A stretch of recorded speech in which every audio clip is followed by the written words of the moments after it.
自分に生きるということは他人のことを尊重していることだと。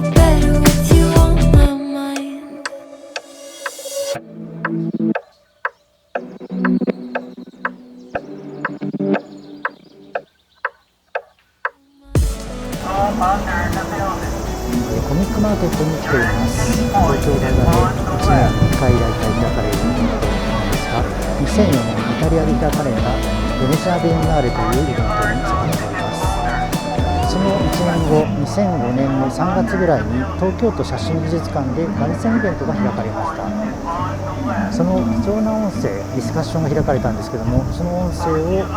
こに公開したいと思います。またここで登場される2022年に亡くなられた、磯崎新先生のご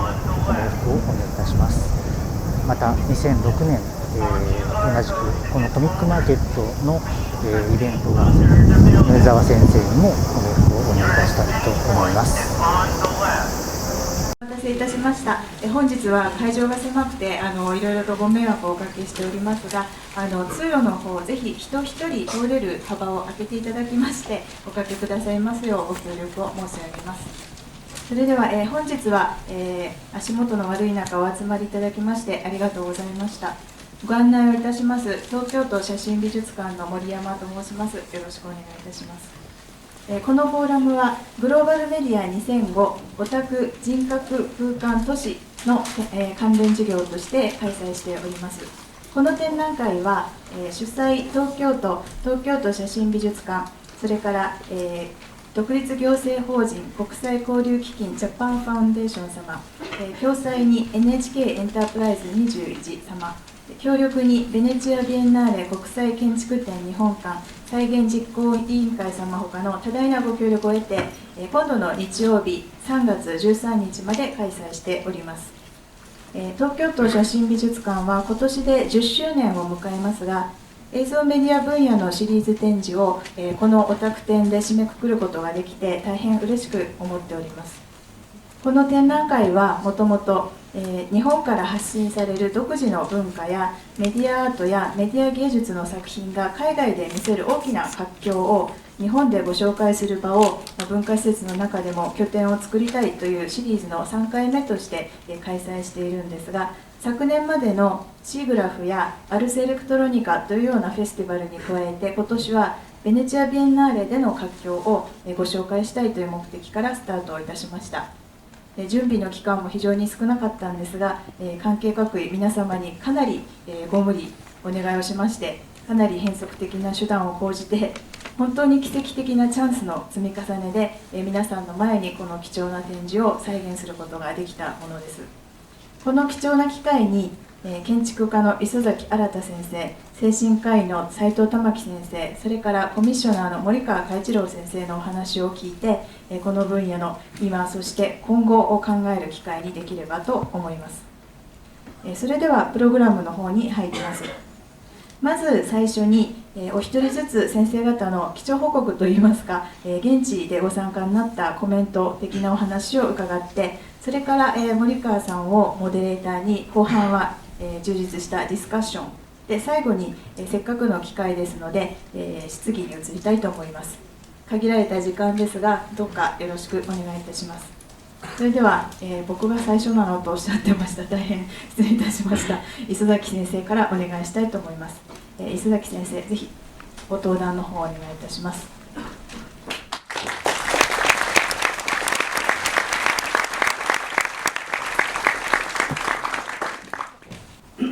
今ご紹介いただきました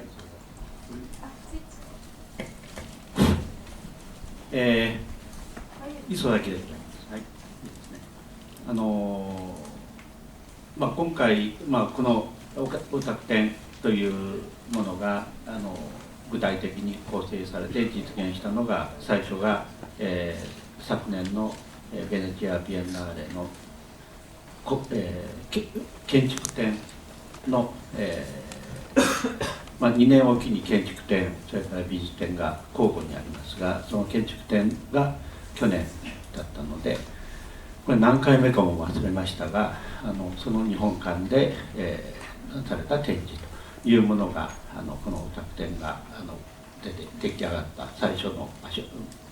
機会で、それがそっくりそのままこちらに移って日本に帰ってきて同じ形で展示されていると、こういういきさつだと思います。これについては森川さんがいろいろお話を、されるでしょうし、斉藤先生が、もちろん関わられていますので、中身については、具体的なお話があると思います。でそこで僕は僕の立場として、ここで最初にしゃべるとしたら一体、何を言うべきかということですが、もともとこの言葉というかオタクというのをテーマにするということだけが分かって決まった段階から、僕は中にはもう入る余地がないというんで、はるか遠くから横見てるというスタンスでずっと今日まで来ています。でこの理由は、僕はオタクっていうのは、僕自身はオタクが生まれた世代とも違うし、オタク的なものもには関わってどうも失格してるんだろうというように思っておりましたので、もうこれはどうも日本の中で何か得体の知れない、普通の人種とは違う人種が、新しい種ですね、人でないかもしれない種が、出現しつつある。でこの不思議な生き物の、生態が何か妙なものを生み出していると、このくらいのことは分かっていたんだけれど、この説明も不可能、僕にとっては不可能だし、内容の評価も全くできないということなんですが、それはそういうことがあるということがかすかに分かっておりました。でそのうち僕はこの建築展というのは1980年に初めてベイツで始まったんですけれど、その第1回の建築展にも、呼ばれて出品しておりますし、それから数回、関わってるうちに、日本館のコミッショナーというのを引き受けさせられたのが96年95年6年ですね、だったと思います。で6年8年2000年その間1回抜けてますね。で2002年、展覧会がなかったんです。で3回、続けて、その日本館のコミッショナーというのをやってきました。で一番最初は、神戸の震災の、にあった建築家が関わった建築家も含めてですね、そこに生まれてきた瓦礫を、そのまま、ベースに運ぶと、この時に大変苦労したのは、ゴミを運搬するお金を誰が払うかっていう、そういうことがありました。でゴミもアートだというのを含めて、それを、日本、の、国際交流基金が、ちゃんと受け取って理解をしていただいたので、瓦礫がベースまで届いたと、こういういきさつがあります。でそのためにこれは、北野武氏よりも先に同じ賞をもらったんですが、その当時はその賞の名前も、ジャーナリストは知らないんで、ただグランプリとかなんとかって言って誰も関心を持ってくれなかったんでですが、同じ、このメダルというかはちゃんと国際交流金に飾ってありますから、同じものはすでにあったんですが、こんな具合で評価をしていただきました。でそれからその次に、また2年後にじゃあ建築展で何やるかと、建築やっても面白くないから、その時に私は都市を考えするならば、前は壊れた都市をやったんで、今度は生活してる都市をやらなきゃいけないと思いまして、当時渋谷に不思議な女性たちが顔を真っ黒にして、不思議な形で出現したと。でこの出現した状態をそっくりそのまんま、ベンチに持っていこうというので、じゃあどういうふうにやるかというのを考えてるうちに、どう見ても日本人がこの彼女らの生態を獲得しようとすると、これは、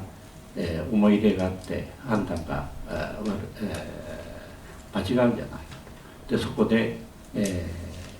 外国人の写真家にその彼女たちの、撮影をお願いして、そしてそれを、全く、不思議な、デザインをやっていると、当時私が考えた、瀬島和代さん、郁代さんですね。瀬島さんっていうのはもう今や世界の大スターになりましたけど、その時は彼女が、宗女おばさんみたいに、真っ白に、した、会場の日本館の周りをですね、落ち葉を全部彼女がほうきで吐いていると、こういうのが、実現したようなことで、これは女性が都市をどう変えていくかという、こういうテーマだった。でそれからその次はちょっとアジアの、漢字文化圏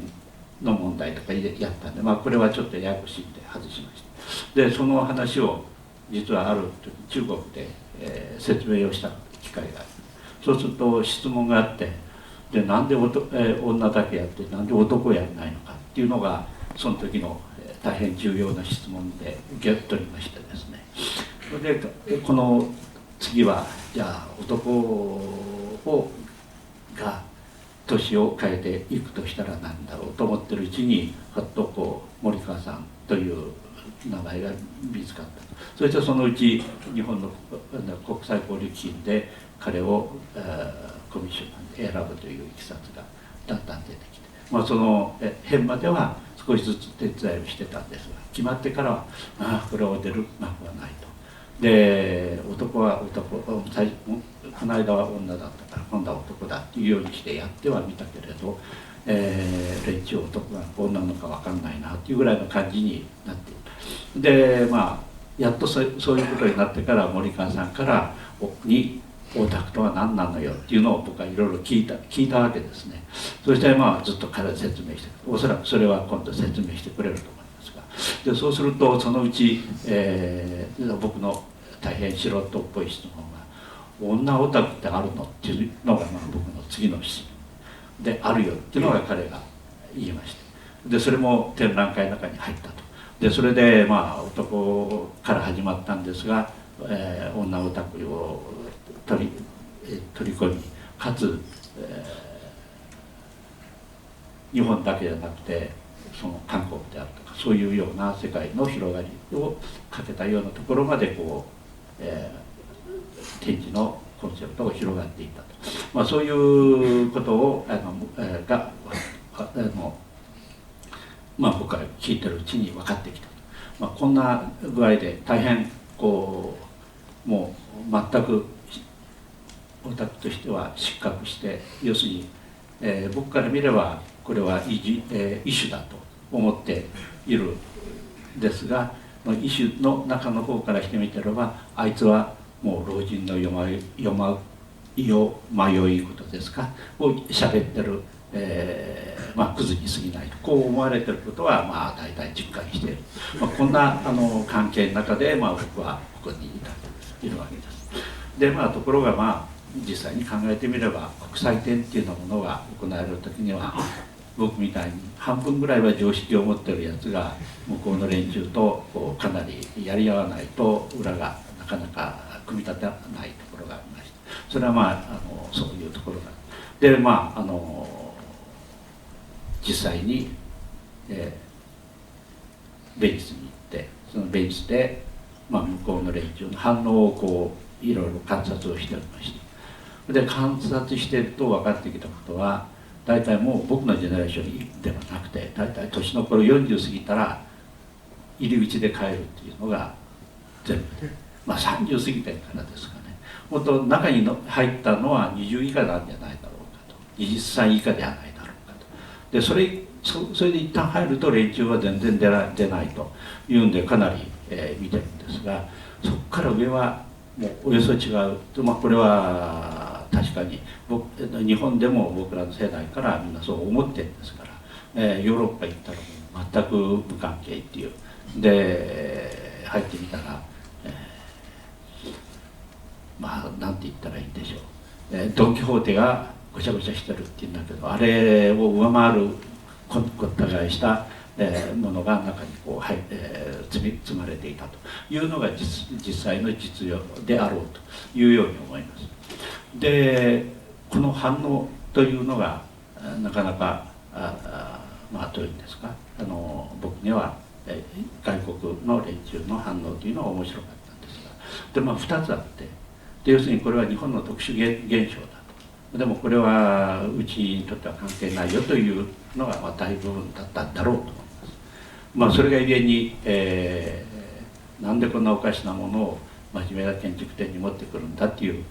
で、その審査員たちの反応というのは当然あっただろうと思います。でそれの他に、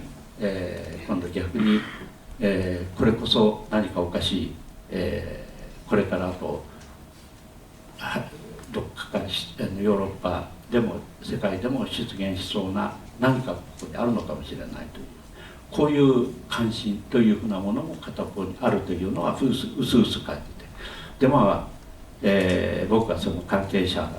であった人間であるというのはみんなも連中は知ってますので、僕にはそのお世辞はみんな言うと言うけれど、お世辞を聞いてて分かってないなっていうやつがお世辞言ってるなっていうのが分かるという、こういうような反応をずっと僕はベニスで、受けました。でそういうことを考えてみると、これはある意味で我々のあれでいうとコントロバーシャルな、つまり賛否両論というふうなものがもう自然に出てくるような、こういう種類の企画であったと。で展示内容がどうだこうだっていうのはもう僕は触れる余地はないんですが、その企画そのものがそういうもともとコントロバーシャルである。でコントロバーシャルであるということが実は物事のこういう展覧会国際展の中での成功する唯一の条件であ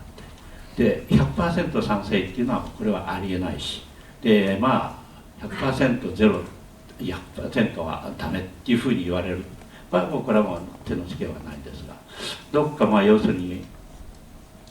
賛否両論っていうのが出てくる時が一番面白い。でその時が一番ビビッドに将来っていうのがこの中から出てくるんだというのが僕のこれまでずっと経験で分かるわけですが、そういうものとして見えたであろうということはおよそ分かると思いました。しかしこれがだから何と言っていいか分からないんだけれども、例えばメディアでこれは大成功っていうふうに言うっていうことは人が余計来たよっていうこと、それからいいコメントが出た、それから批評も出たっていう、そういうのが大成功で、成功でないっていうのは全然無視された、こういうようなことだと思うんですが、もうコントロバーシャルっていうのは両方ないといけないんですね。で無視するやつがいないとダメなんですよ。でその代わり、のめり込んでくれるような人もいないと困るんですね。でそれは普通なかなかそう極端に割れません。割れないけど今回は割れてんなっていうのは思いました。でこの奇妙なシチュエーションっていうのをこれからあとどう受け取ってどうするのか。でこれは、僕には分かんないけど、少なくとも日本におけるオタクの運命っていうのはそれがどう絡むかっていうのがこれからあと見てると、やっぱり自分で決めながらなんかこう動いていかないといけなくなるという、こういう事態にいずれなるんじゃないだろうか、なっているんじゃなかろうかと。で単純に日本現象だけじゃありません。世界の中でのコントロバーシャルな部分というのをそういうふうに見ていくと、何か妙な事件に行き当たってるなという印象はおそらく見た人も関係者も、それから我々の外から見てる連中も思ったと思います。まあ最初なもんですから簡単に周りのことだけをご説明申し上げました。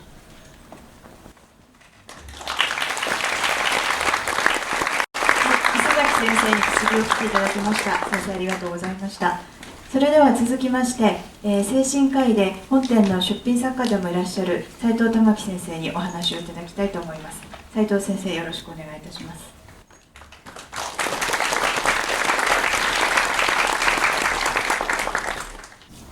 こんばんは。ただいまご紹介いただきました斉藤でございます。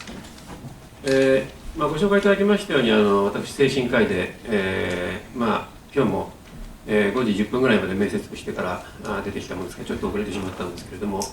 今回ですね、森川さんのお誘いで、こういうなかなか興味深い、催しに参加させていただいたことを、大変感謝しております。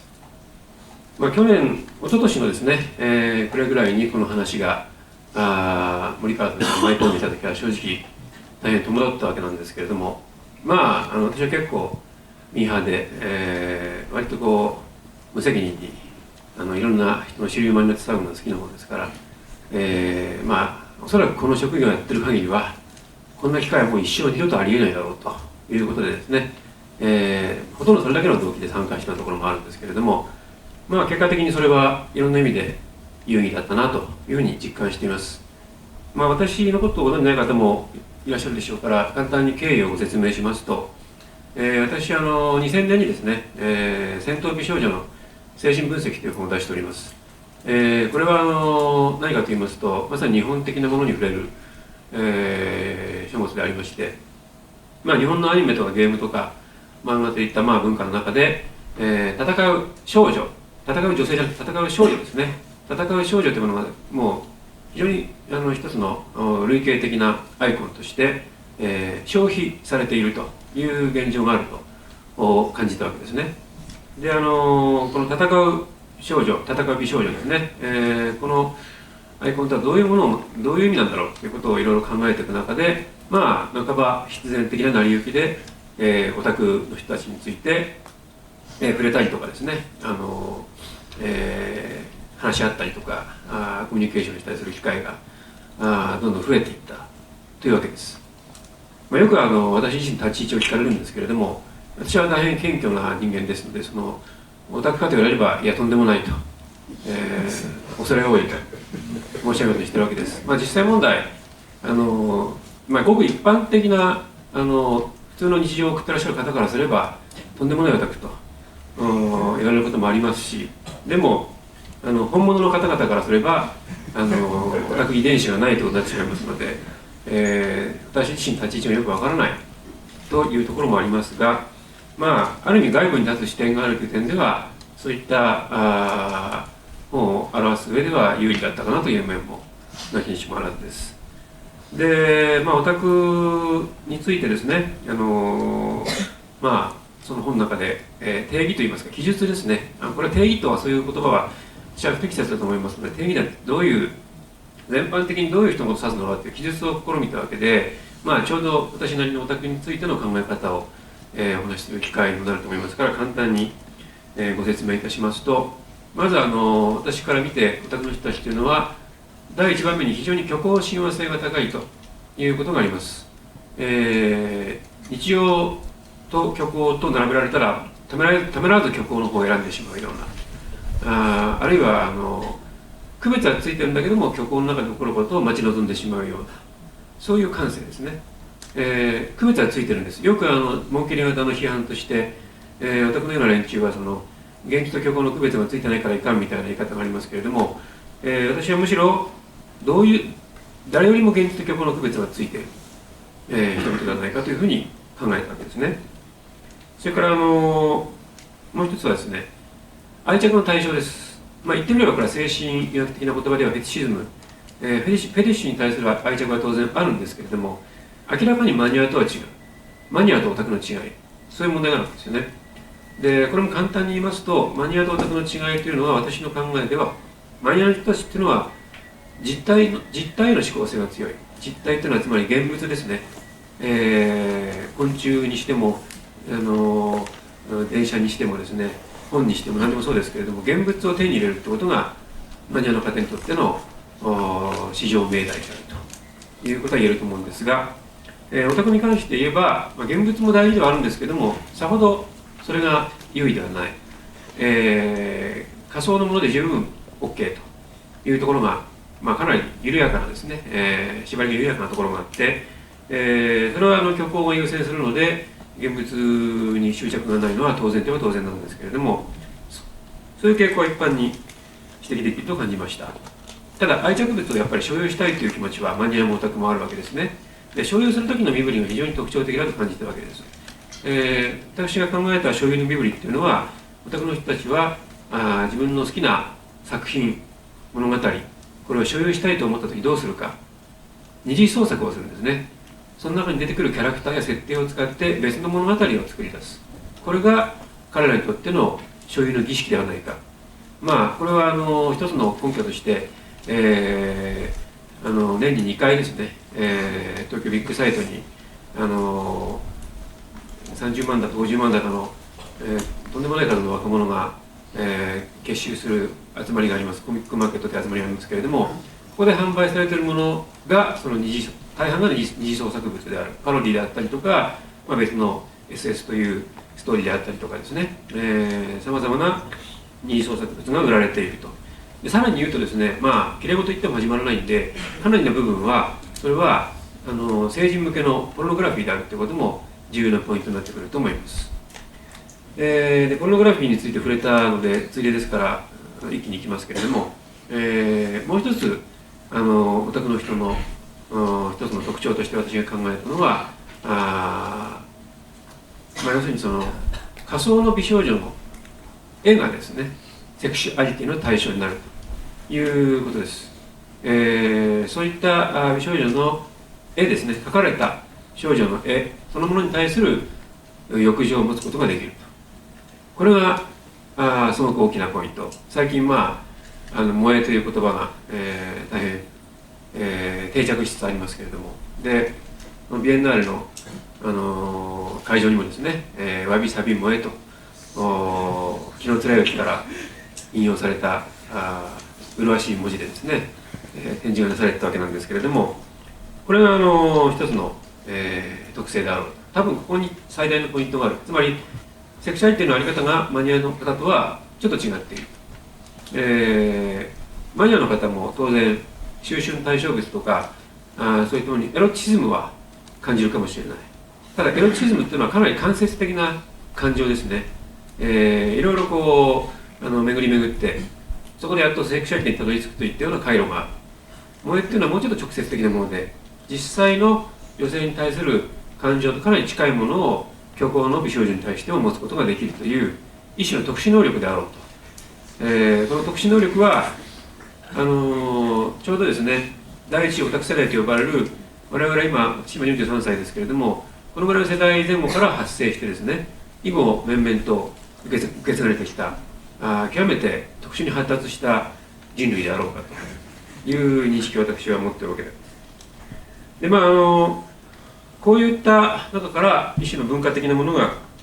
育まれてくるということはよくあるわけでありまして、私はもっと広く見た場合には日本の若者論におけるですね、非社会性の系譜、みたいなものがあると思うんですよね。非社会性の系譜というのは例えば不登校をめぐる議論から始まって、スチューデントアパーシーであるとか、オタクもそうです。それから引きこもりであるとか、パラサイトシングルであるとか、最近はニートであるとかですね、若者に関して残る議論というのは大体反社会的なものに向かうよりは、そういう社会から引きこもってしまう、社会に背を向けてしまう若者を中心に展開されてきたところがあって、実は結構こういう非社会性みたいなものが文化的な大幅になってきた経緯があるんじゃないか。オタクは今でもありませんが、引きこもりに関しても、引きこもり小説家っていうのはまだ一人しかいませんけれども、そういった感性をかなり共有している人たちが、例えばライトノベルの書き手になったりとかですね、J 文学の書き手になったりとか、そういう傾向があったりする。それからニートやフリーターみたいなものもこれからおそらく、文学的なものの土壌になったりとか、あるいはここから音楽的な才能を発揮する若者ができたりとか、もっと遡るとスチューデントアパシー、スチューデントアパシーというのはですね、学生無気力症といって、この特徴は何かというと、学校は行けないんだけど副業は一生懸命やると、本業はできないけど副業はすごくやると。私はこれ結構ですね、日本の文化風土にマッチするところがあると考えています。例えば私が読んで面白いと感じる批評家の方々はほとんどが副業ですね。文学者の副業であったりとか、経済学者の副業であったりとか、漫画編集者の副業であったりとかですね、全て副業的なところから批評の感性が育ってきているというところがあって、これも広い意味では非社会性に結びつくところがあるんではないかと感じるわけです。で、そういったものに参加する経緯に大幅にそれてしまいましたけれども、森川さんからの提案があったのは、一応私の畑が精神医学ということでありましたので、一種箱庭的なものができないかと。箱庭っていうのはご存知の通り、砂箱にですね、好きなアイテムを並べて、そこに内面を投影していくという一種の投影技法ですね。そこから内面の解釈をしたりとか、心理的な変遷の移り行きみたいなものを解釈したりする、よく知られた、ユング派の技法ですけれどもね、私はユング嫌いなんであんまりそっちの方はいかなかったんですけれども、ただ、箱庭的発想は面白い。実は私は以前からですね、お宅の個室について、その何らかの形で作品ができないかという構想、これは本の想定というところからずっと温めていた副案があったんですけれども、最初のアイデアっていうのはものすごく巨大なですね、司馬遼太郎記念館みたいなお宅の部屋を作れないかというですね、そういう構想があったんですけれども、これはちょっと挫折しまして、で森川さんと話し合ってるうちに、個室そのものをですね、ミニチュア化して、並べてみるっていうのはなかなか面白いんじゃないかという、アイデアが、どちらからともなく湧き起こってきたと、生成してきたというわけですね。で、ちょっと若干引き気味だったのは、取材がものすごく大変なんじゃないかと。実際に取材してやるとなると、これはもう交渉から何から膨大な時間かかりますし、一応私本業が抱えてますので、それだけの時間取れるかどうかという危惧があったんですけれども、それに関しては結果的になんとかなった。ただ構想の段階ではいろいろ揉めたということについては、これは美術手帳の方にも書きましたけれども、お話をしておきたいと思うんですね。森川さんの意図としては、とにかくオタク的なものをですね、あんまり加工しないで、展示する、プレゼンテーションするという意図がもうかなりはっきりとあったと思うんですけれども、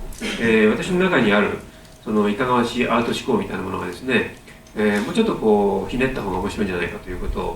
をどうしても言わせてしまうところがあって、最初展示の仕方にしてもですね、ちょうど実制作を担当していただく一人であった開発義明さんというですね、発泡スチロールのアーティストがいるんですけれども、この方がいろいろ面白いアイデアを出すので、私もつい喜んでそれに飛びつきそうになるわけですね。例えば最初はですね、個室をなんて言いますかね、円周に沿って丸く並べて、円の中心に穴が開いて、そこから人が入って眺めると面白いんじゃないかみたいな、そういうアイデアもあったんです。私もこれはまあ確かに1回に見れる人の数はとても少なくなっちゃうんでどうかっていうのもあったんですけど、まあプレゼンテーションの形式としては面白い。でそういった話をいろいろして盛り上がっているところに森川さんがやってきて、そのアイデアを一周するわけですね。これはパノプティコンですねとか言って一周されてしまうわけです。まあそれでしまえば私も返す言葉がないわけで、まあご覧のような展示になってしまったわけなんですけれども、結果的にこれは良かったという気はしています。ただ当初はもっとラフな作りになるはずだったんですけれども、現地であれこれ試行錯誤するうちに、たまたまあの形になった。最初からあんな整然と並ぶはずじゃなかったんですが、結果的にああいうふうに壁面を揃えてですね、最初はそれこそ私も廃墟のイメージでですね、ちょうどお宅の集合住宅があって、そこが爆撃にあって壁面が全部壊れてしまったと、ちょうど岡野なんとかビルの爆破ありましたね。あんな感じにこうお宅の人たち大パニックみたいな感じにこうやったら面白いんじゃないかといういけないことを考えてたわけなんですけれども、まああんなふうに標本的な感じに結果的になってしまいました。それはそれでまあむしろ見やすくなったと思いますし、変に廃墟化したらちょっとかえって加工が大変だったんじゃないかと。まあそれにそもそもミニチュアは持ち主に返還することになってますんで、変に壊したらちょっと失礼になってしまいますから、そういうことはできなかったわけでよかったんですけれども、まあかなりそういった意味で最初の構想から随分離れた結果になっているということはぜひ知っておいていただきたいと思うんですね。もちろん取材も結構大変でして、私オタク系の連載でゲームラボという雑誌にオタク神経サナトリウムというですね秘密の連載を持ってるんですけれども、これはここでですね募集をかければ人をたくさんさばききれないくらい集まるんじゃないかと予想しましてですね、毎月募集を載っけたんですけれども、結局ここから実った人は1人しかいなかったという大変残念な結果になってしまいまして、まあいろんな手からそれこそ森川さんの強力なコネクションとかさまざまなコネクションを利用させていただいて、幾分人選には偏りがあったかもしれませんけれども、まあ割とこうバラエティーに富んだ展示ができたと思ってます。特に私が誇りに思っているのは女性の方の部屋がとても多い、これはぜひ注意深く見ていただきたいと思いますね。先ほど磯崎さんの方からも女性のオタクがいるのかという疑問が出されましたし、大体オタクというとパブリックイメージ男性だと思うんですけれども、実は女性がすごく多いんですよね。詳しい統計知りませんが、一説に言うと女性の方が多いんじゃないかという話もあるくらいで、女性オタクの潜在人口とても多い。私はこの取材から随分たくさん学ぶことがあったんですけども、いくつか忘れられない言葉がありまして、一つはですねオタクの素質の問題です。オタクの素質として男性はですね、さっきも言いましたように遺伝子がなくちゃなれないものなんですよ、これね。素質がないと不利はできるけどもオタクの魂はわからない。これは私も日々実感するところです。いろいろ精進してもなかなか届かないものがあるというのはやむを得ないことがありまして、ところがですね、女性に関してはある女性オタク、この方はですね驚くべきことに20歳過ぎてからオタクになったというですね、コスプレになったという方がいるんですけれども、もともとはギャル系の人だったんですね。私の中でありえない組み合わせなわけです。ギャル系とオタクというのは天敵同士ということでしてね、絶対その意向は先ほどのね磯崎さんも山本系の意望に触れて、どちらも異人種という点では他者であるという点では変わりないという感じだと思うんですけれども、この他者同士がまた他者同士でありまして、本当に敵対関係にあると。でところがその方は途中から転校してるんです。まさに転校なわけです、これはね。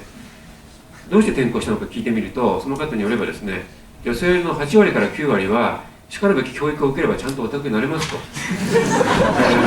れはもう大変な発見だったわけです。私はね、なるほどそう思いました。確かに女性のオタクの愛好物は八百物といって、今ホモって普通に言うみたいですけれども、要するに男性同士の恋愛もの、架空の恋愛ものですね、これをものすごく愛好する、女性の方がとても多い。もう生にそれについて語ったりしようものなら叱られてしまうくらい濃厚な八百の方が多いんですけれども、これに向けるですね視線と、男性が美少女萌えとか言ってる視線とではどうもちょっと違うんですよね。この違いについて語り出すともう時間がとても足りませんので語りませんけれども、そういった意味ではいろんな発見に満ち満ちた取材の機会を与えていただいて、再び森川さんに感謝しなければならないわけなんですけれども、一方ではですから私が当初立てていた仮説が根拠づけられ、また一方ではそういう新しい発見があったという意味で、貴重な機会でもありました。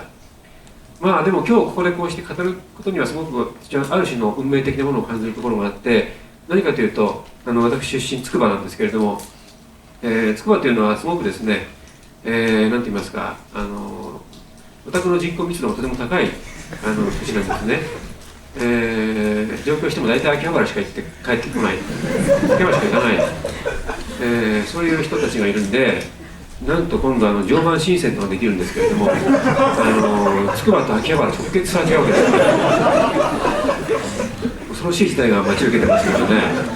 森川さんが次に何に向かうべきかって言ったら、もうこれは筑波に向かうしかないわけで、筑波がどんどん廃墟になっていくというところをですね、見ていただきたいわけです。これはね、廃墟というと思い出すのは筑波センタービルというですね、まさに磯崎さんが設計されたポストモダン建築があって、これは何かというとなんて言いますかね、ポストモダン様式でローマでしたかカンピドリオというところの他にある広場ですね、これをちょうど反転させて作られたという、ちょうどその中心に空気を送るように、作られたですね筑波センタービルという筑波に初めてマクドナルドが来た時にそこに立ったわけなんですけど、まあそんなのどうでもいいんですけども、そういう大変思い出深い、土地が育っておりまして、ただでさえ筑波という土地はですねものすごく、老朽化した大学の校舎と巨大なモニュメントがあちこちにちらほらとある、まあ言ってみれば旧共産圏のようなですね精神科医がいたんですけれども、そういうまさに廃墟的な土地だったわけで、そこに磯崎さんが真新しい廃墟を打ち立てるという儀式がすごく象徴的な行為だったと言っていいと思います。で、私はオタクと廃墟というのはすごく親和性が高いと思うんですよね。まあ、それに関してちょっと言う時間もないんですけれども、ある意味オタクの生きる時間っていうのは、よく祭りの前、祭りの後、祭りの最中って言葉がありますけれども、オタクの方々が生きる時間っていうのは、言ってみれば何て言いますかね、祭りの終わりを懐かしんでるようなですね、ちょっと入れ子状になった不思議な時間を生きていると私は思うわけです。で、詳しくは説明しませんが、私は萌えという感情は言ってみれば少女を廃墟化する行為ではないかと、廃墟としての少女、まあもちろん美少女って廃墟に入るわけなんですけれどもね、そういう問題とはまた別の問題として美少女を廃墟的な時間の中に封じ込めるという作法ではないかということを感じるわけで、まあ、これについてももはや論ずる時間はないわけなんですけれども、そういったいろんなことを考えさせていただくためにはこのビエンナーレという機会、非常に有意義な時間だと思います。で、私が非常に痛快だったのはですね、森川さんのこの企画自体がですね、まあもう偉大なる一つのペテンであると、グレートオタクスウィンドルであるということをつくづく感じるわけでありまして、そう言われてみるとですね、森川さんの幾分いかがわしい語り口であるとか、スライドを駆使した完璧なプレゼンテーションであるとかですね、いかにもペテにかけられやすいような状況ですね。これをもってもうビエンナーレから日曜美術館から何から全部騙してしまったという、本当にこれはですね、痛快な出来事として私は記憶に留めたいと思います。いや、ペテンといってもそれはデュシャンが勉強を泉と称したようなペテンであって、大変高級な、ペテンであるんですから、ペテンこそアートであるという話で私は締めくくりたいと思います。ありがとうございました。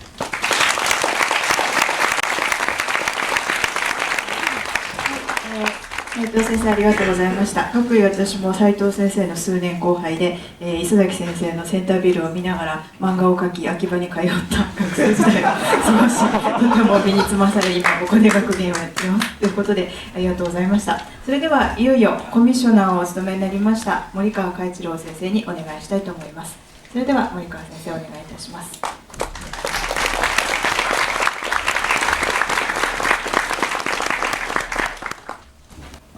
ご紹介にあずかりました森川海一郎です。時間も押してますので、すぐに、スライドショーに入っていきたいと思います。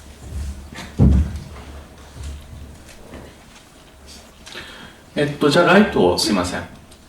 実際に展示をご覧になった、皆さんがですね、ベネチアの展示と果たしてどこまで一緒なのかという、疑問に最初に、お答えしたいと思いまして、このような、図面の比較図を作ってまいりました。こちらが、昨年の9月から11月まで行われた日本館の平面図で同じスケールで描かれた、今回の東京都写真美術館のプランです。ご覧いただければ分かりますように、形が違うというだけで、面積そのものは、ほとんど実は違わないと。ほぼそっくりそのまま主要な要素は、東京都写真美術館に、移行するという形で今回の、展示は出来上がっています。ちょっと壁面がですね、日本館、こちら万字の型の壁があるもので、そこに使った、貼り物関係が、間引かれてはいるんですけれども、繰り返しになりますが、主要なものは、ほとんど入っているということで、展示そのものは実はベネチアと、基本的に一緒だというふうに理解していただいて差し支えないと思います。でですね、ただこの両者にはですね、全く違うところがあるんですね。その違いについてまず最初に説明してみたいというふうに思います。何が違うのか。場所が違うんですね。当然のことだと思いますが、これがですね、実は決定的な違いという部分なんですね。で、普通、展示を巡回させるというとですね、同じものがそっくりそのまま出来上がってくるというところがあるんですけれども、ただ今回の展示に関しては東京で行う意味とベネチアで行う意味っていうのは、これはかなり変わってこざるを得ないところがあるんですね。で、今回の展示は特にベネチアビエンナーレの国際建築展という極めて特殊な場で行われるということを前提に組み立てられていたという部分が強くってですね、でそれをそのまんま東京に移植するっていうと、これは意味がかなり変わってこざるを得ないんですね。その点について、この場を借りてちょっと補足してみたいというふうに思います。で、実際にベネチア、これはどんな感じだったのか寄ってみるとですね、この、イタリア半島のここアドリア海があって、ここに、島都市のベネチアがあると。で、会場はですね、市内各所にまたがっているんですが、各国の国別パビリオンが設けられているのが、ここのベネチアのですね、東の端にあるジャルディーニ公園、ジャルディーニってガーデンって意味ですけれども、そこにありまして、でここに行くとですね、ここにアドリア海を望む、湾があって、でここーっと入っていくというふうにすると、正面にイタリア艦がデーンと見えて、でちょっと曲がってくーっと上り坂を登っていくと、正面にグレートブリトン、これは英国艦ですね、を眺めつつ、スイス艦、ロシア艦、日本艦というふうに並んでいるわけなんですね。各国が国別のパビリオンを常設の形でこの公園の中に設置している。その中で展示するという形式をとっているわけなんですね。でこれがそのアドリア海から眺めたこのジャルディーニ公園の様子ですね。これは建築展ではなくて1995年に行われた美術展の時の写真でして、これは何を表しているかというと、1895年から1995年へという、これはビエンナーレそのものの100周年にあたる美術展だったんですね。このことからも分かりますように、ベネチアビエンナーレというのは1895年から始まった芸術祭なんですね。で1895年というとどういう年かというと、昨年もアテネでオリンピックが行われましたが、このアテネオリンピックというか近代のオリンピックが始まったのが実は1896年なんですね。でオリンピックっていうと選手同士が競い合ってるように見えて、どこの国がいくつメダルを取ったのかというふうに、選手が国を代表して、つまり国家に分かれて競い合うという形式をとっているわけなんですね。ベネチアビエンナーレもアーティスト同士が作品を見せ合うというよりは、アーティストが国を代表して作品を送り込むという、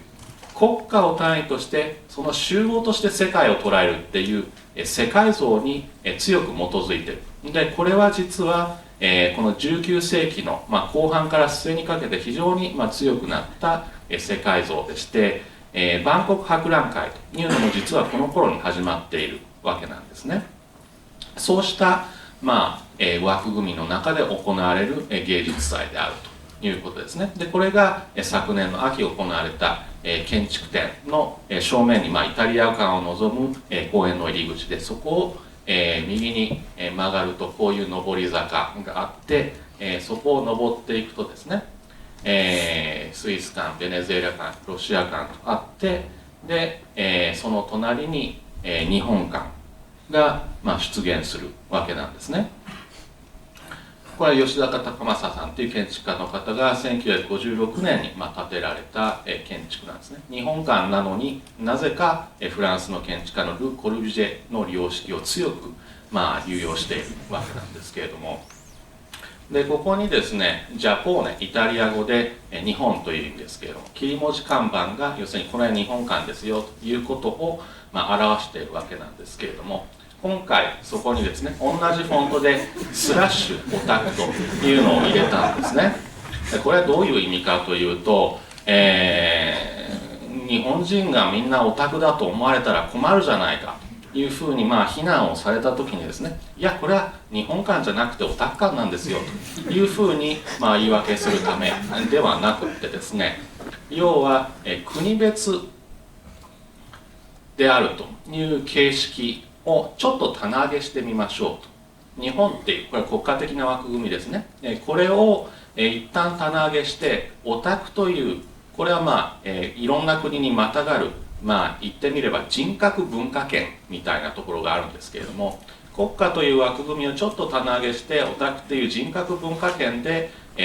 構成してみましょうという試みなんですね。磯崎さんがこの前のビエンナーレの時に漢字文化圏という枠組みで国家の枠組みを取っ払おうということをされたわけなんですけれども、それを違う形でちょっとやってみたいなと思ってこういうふうにやったわけなんですね。でその中に入っていくと、まず最初に万博の展示が出迎えるようになっているんですけれども、皆さんの中でですね、なんでオタク展をいきなり大阪万博で始めるんだというふうにかなり唐突に思われた方も多いのではないかというふうに思いますけれども、このですね、最初の方に貼った巨大な万博の航空写真図を見れば分かるように、イギリス館、アメリカ館、ソビエト館というようにですね、この万博の会場というのは各国が国別のパビリオンを設けて、その中で自分の最新の見せたい種類のものを展示して競い合うという、まさにこれはベネチア・ビエンナーレと全く同じ実は会場構成の仕組みになっているわけなんですね。でこれによって実はビエンナーレの会場全体とオタク展という極めて唐突とも言えるものをつなぐ、橋渡しにしつつ、同時にこの万博が担っていた科学や未来に対する憧れの失墜を契機として、実はオタク文化っていうのはその代償として育まれていったのだという筋書きへとつないでいくためのブリッジとしてこれを冒頭に掲げているということがあるわけなんですね。でもちろんそれだけではなくってですね、これ日本館の平面図ですけれども、順路自体はこういうふうに W 字型を描くんですけれども、その順路と全く別系統のレイアウトして2つ系統を組んでいまして、1つはオタクの個室、レンタルショーケース、それから秋葉原。これはどういうものかというと、オタクの個室が結晶化して、レンタルショーケースとして積層して趣味が空間化する。さらにはオタクの個室が都市的スケールにブローアップされて秋葉原になるという個室空間の拡大の経路、それからもう一つは国家を単位としその集合としての世界像、それからコミックマーケット、これは趣味を単位としていろんな漫画のジャンルや好みごとに分節されて、それが全体を構成するというシステムですね。それからネットゲーム、これは架空の世界に個人が直接接続して構成されるという、これはいわば世界像、ワールドビジョンのオルターナティブというものを見せていこうというような系列でこの2つが出来上がって、その両者を新横浜アリーナといういわば天使みたいなものが媒介してつないでいくというような大まかな仕組みになっているわけなんですね。で事細かにこれらがどういう意味合いを持っているかということを説明していますと、それこそ時間がありませんので、それは実際に展示を見ていただいて、お感じになっていただければというふうに思うんですけれども、こうしたシステムを空間として実現するにあたって、オタク空間を日本館全体を使って作り上げるということを、一つの空間構成的なコンセプトにしたわけなんですね。でどうやったら秋葉原的なあるいはオタク空間的なものを日本館という本来はハイアートを展示するための空間に実現できるのかということを日々秋葉原に通いながら悩み続けた日々が私にもあったわけなんですね。でその時にポスターを単純に天井からたくさん釣って、それによって日本館の持っている天井の高さっていうものをとりあえず殺さないと話が始まらないというふうに思って、それでいろんなところで話してきたことですけれども、ヤフーオークションでですね、どうやってこれポスターたくさん集めるんだろうっていうふうに考えていたところ、美少女ゲームポスター300枚セットっていうのが出品されていて、もうこれしかないというふうに思ってですね、それを一生懸命競り落としたんですね。ちなみにこれ、展示に使ったものでありながら予算から出てなぜか出なかったんですね。私のポケットマネーで買ったんですね。でそれを選別している風景なんですね。全部丸ごと展示したっていうよりも、いろいろな趣味を、なるべく均等に選んでいくということをやってるんですね。で実際どのポスターをどの位置に吊るのか貼るのかっていうのに実は全部デザインされてるんですね。でそれは、この風景はですねポスターをざーっと並べて、特に絵柄のいいものの中から抽出している風景なんですね。でこれどこでやってんの？実は小学校の体育館なんですね。廃校になった赤坂小学校の体育館でゲリラ的にこれは、ポスターを並べて選んでいる風景なんですね。でその体育館に隣接する、部屋というのを2部屋借りて、でここで、食玩を組み立てたりその中に展示するっていうものを、整理したりするっていう作業を、やっている風景がこれです。PTA 室と書いてありますけども、そこにですね、エロゲーのスタンドポップなどがたくさん並んでいる。これは実は今後いろいろな形で反復される、実はかなり重要にコンセプチュアルな写真だったりしますが、この PTA 室の中にですね私の学生を集めて、皆さんの大好きなおもちゃを組み立てる、面白いボランティアがあるんだけど参加しないと言って、ペテンにかけてですね、精鋭部隊を組みまして延々、寄付いただいた食玩を組み続ける。最初はみんな楽しがってるんですけどだんだん無口になってくるんですね。PTA 室の中かっていうそういう風景ですけれども、そこでですね延々、食玩を、組み立ててですね、これちょっとバレたらやばいような風景だったりするんですけれども、そうやって組み立てて、でこの中に入っているのは、かなり食玩っていうのもものによってですね組み立てる難易度が違うんですね。で、とりあえず上手い人はこの中に入れて、初心者は外で徐行愛しのように、組み立てをしてもらうというような、そういうですね、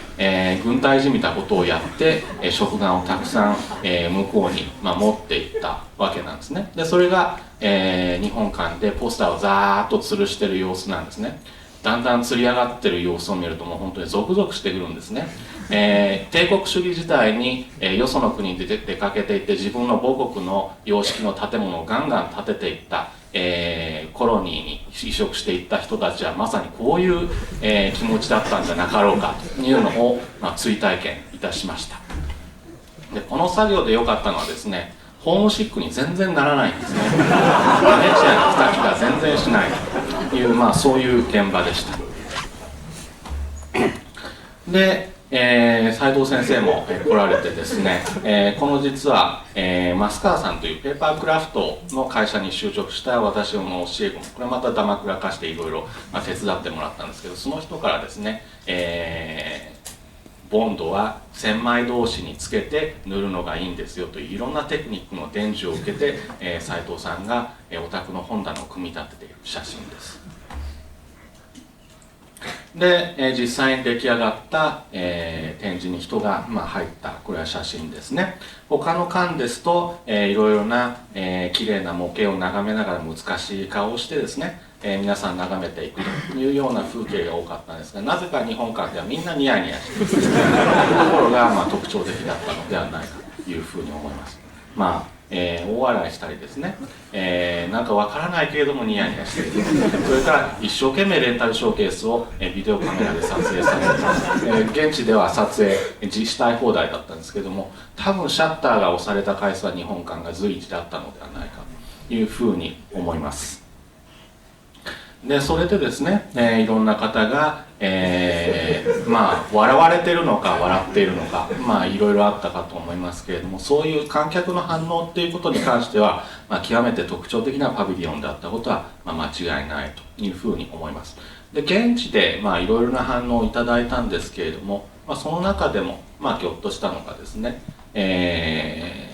ガゼッティーノという現地の新聞があったんですけど、そこにいきなりベネツィア・ネル・モンド・デグリ・オタークというオタクっていうのが大見出しに載ってなんだこれはって言って、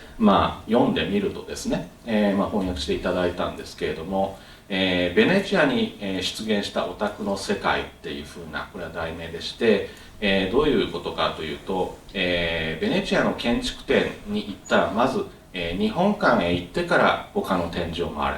そうすればベネチアに集っている建築デザイン業界というのがいかにオタクじみているかが分かるというかなり皮肉が効いた、内容なんですね。でこれはおそらく私が知る限りオタクという言葉が正しくネガティブなニュアンスを持って、外国の人が使った、初めての事例なのではないかというふうに思います。あまりにもその内容が正確なので後からいろいろ調べてみたら、この記事を書かれた方実は磯崎さんからですねオタクに関するレクチャーを綿密に受けていたということが分かるわけなんですけれども、そうしたことで現地では実際にですね器ばかり見せている中で建物の中で起こっていることを中心に見せたのが良かったとか、そういう好意的な意見もたくさんいただいたりしました。でそれを巡回させようという動きっていうのは当初からいろいろ考えてはいたんですけれども、こうしたですね秋葉原的な空間を日本館の中に再現する、それはベネチアではもちろんある種の効果を持つっていうことは分かっていたんですが、同じものを日本に持って帰ったらこれは意味が変わらざるを得ない、これは冒頭で申し上げたことなんですけれども、で実際ですねこの日本館の再現展を、写真美術館さんの中で、させていただくことになって、でオープン以来、いろんな来場された方からの、反応を見ているとですね、わざわざ、300円払って、美術館の中で見ないでも秋葉原で見たらいいじゃないかというような種類の反応が、非常に多いわけなんですね。これは非常に正しい、反応でして、これはもうねじれてるんですね。秋葉原を本場が日本にあるんです。秋葉原をベネチアに再現して、その再現された秋葉原を今度は恵比寿に移植するという、これはどういうことかっていうと、いわばですねロサンゼルスにあるものを浦安に移植してきたのが東京ディズニーランドですけれども、その東京ディズニーランドを再びロサンゼルスに再現するようなものなんですね。でなんでそういうことが起こるのかっていうことが実はこの再現展を行うことの意味ではないかというふうに思っていますが、それについては後ほどもうちょっと詳しく述べていくとしてですね、最初からこれはですね美術館っていうと普通よそではない本物を見に行く場所というふうな観念がありますが、ここではですね本物がちゃんとあるのにわざわざ偽物を見に行くという非常に不思議な展示だったりするんですね。でこれはもう本物の秋葉原にかなってこないっていうことは分かってるんです。こういう事態が起こるっていうことは実はもうかなり前から分かっていまして、でだから、私も、一つの戦略を仕込んで先手を打っておいたんです。その先手とは何かというと、実はこれなんですね。お買い上げいただいた方も、いらっしゃるのではないかと思いますけれども、ベネチア・ビエンナーレの国際建築展日本館のこれカタログというのを、この大島さんのフィギュアをおまけにつけるということによって実現、いたしました。でこれは現地ではですね、なんかタダで配ったとかいうデマが飛んでますけど、20ユーロで売りました。でこれは現地で売ったそれをですね逆輸入して国内で販売をするということをやったんですね。国際交流基金さんに伺うと、実際そういうことをやったのは今回が初めてだということらしいんですけれども、で、国際建築展の、カタログであるからして、当然、建築関係の、棚に並ぶと同時にですね、エロ漫画屋さんでイラストになるということが起こったんですね。で同じ本がベネチア・ビエンナーレの会場と一般書店の建築関係の書棚と、それからエロ漫画屋さんで平積みになるっていう、これは多分前代未聞の本なのではないかというふうに別に言ったりしているんですけれども、要はですね、ポップアートというと普通こういう俗なる世界からポップな世界から美術館に持ち込んでアートだというふうに言うわけなんですけど、これはベネチア・ビエンナーレという場のために作られたカタログがエロ漫画屋さんに置かれるという、これはいわば逆ポップアートなのではないかというふうに思ったりしてるんですけど、そういうとオタクのたちからはですね、んなこと言ったってこれは週刊私のお兄ちゃんの増刊号として消費されたに過ぎないじゃないか、何言ってやがるんだというふうなツッコミがおそらく入ると思いますが、その通りです。で、このカタログなんですけれども、ウェブ書店というのは奇跡が起こるところでして、瞬間風速的に、ハリー・ポッターを予約してたんですね。これ部数で言えばもう2桁ぐらい違うにもかかわらず、なぜか瞬間風速的にこれを抜くっていうことが起こるんですね。しかもベネチア・ビエンナーレ第9回国際建築展カタログ、こんなものが、1位になるなんていうことは今後もなかなか起こらないことなんじゃないかなというふうに思っています。大島さんのフィギュア様々なんですけれども、で、これをですね、まさに秋葉原でも当然、大量に、売っていただいたわけなんですね。で、海洋堂さんにはですね、わざわざこれベネチアと同じケースを、これも私のポケットマネーで出して、設置していただいて、で売っていただいたんですね。ちなみにこのスタンドポップ、実は私が絵を描いてます。こんなことをこの場でカミングアウトしても仕方がないんですけれども、もともと私はですね、高校時代漫画研究部に所属していまして、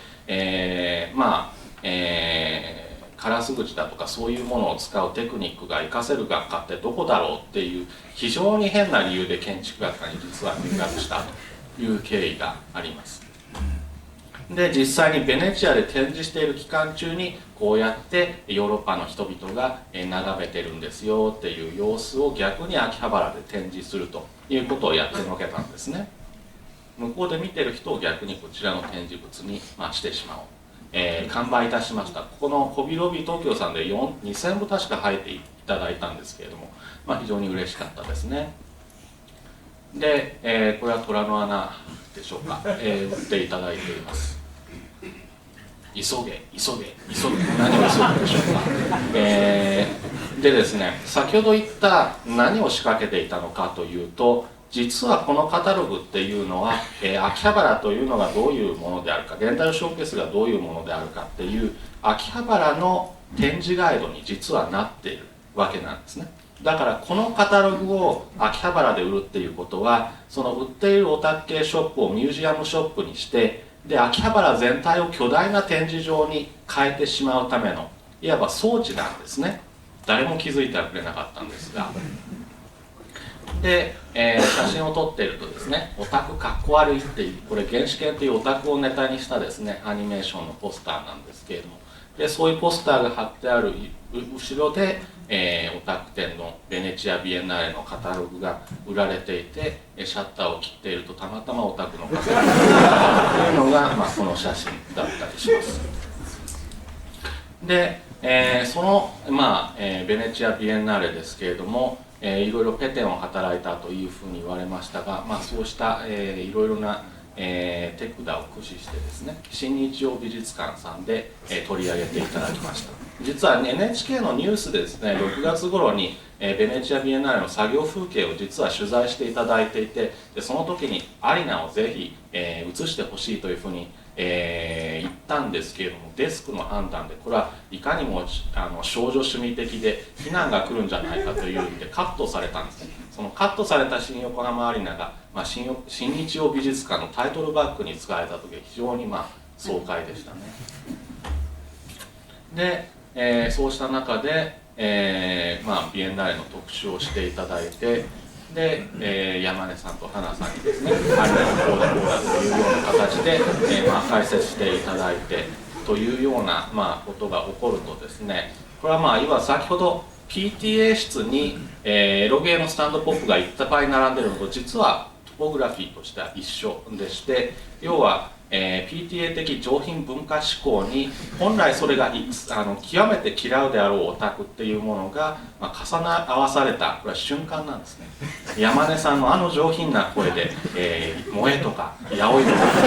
言われて、ゾクゾクしたという反応が、各所で起こったんですけど、それが実は最大の狙いだったんですね。もうオタクをアートにするっていうことは村上さんがやられてるんで、そうじゃなくてより困難なPTA 的な上品文化思考とオタクっていうのを重ねてやろうというのが、実は、目的の一つだったんですね。でこれをやるとですね、さまざまな電子掲示板で「もう来たー来たー」再放送も合わせて、2チャンネルあたりではですね、20ぐらいスレッドが作れたのかな、2万件の書き込みが少なくともあった気がいたします。でその中でですね、この中で面白い意見がありまして、なんか正規を冷徹に分析されているような気が、多分これが、オタクの方々の感じた、非常にゾクゾクした感情のですね、一番的確に表現してくださっている、書き込みなのではないかというふうに思います。どういうことかということを、考えてみるとですね、これが実は、今回の、トークショーの、サブテーマでもあるんですけれども、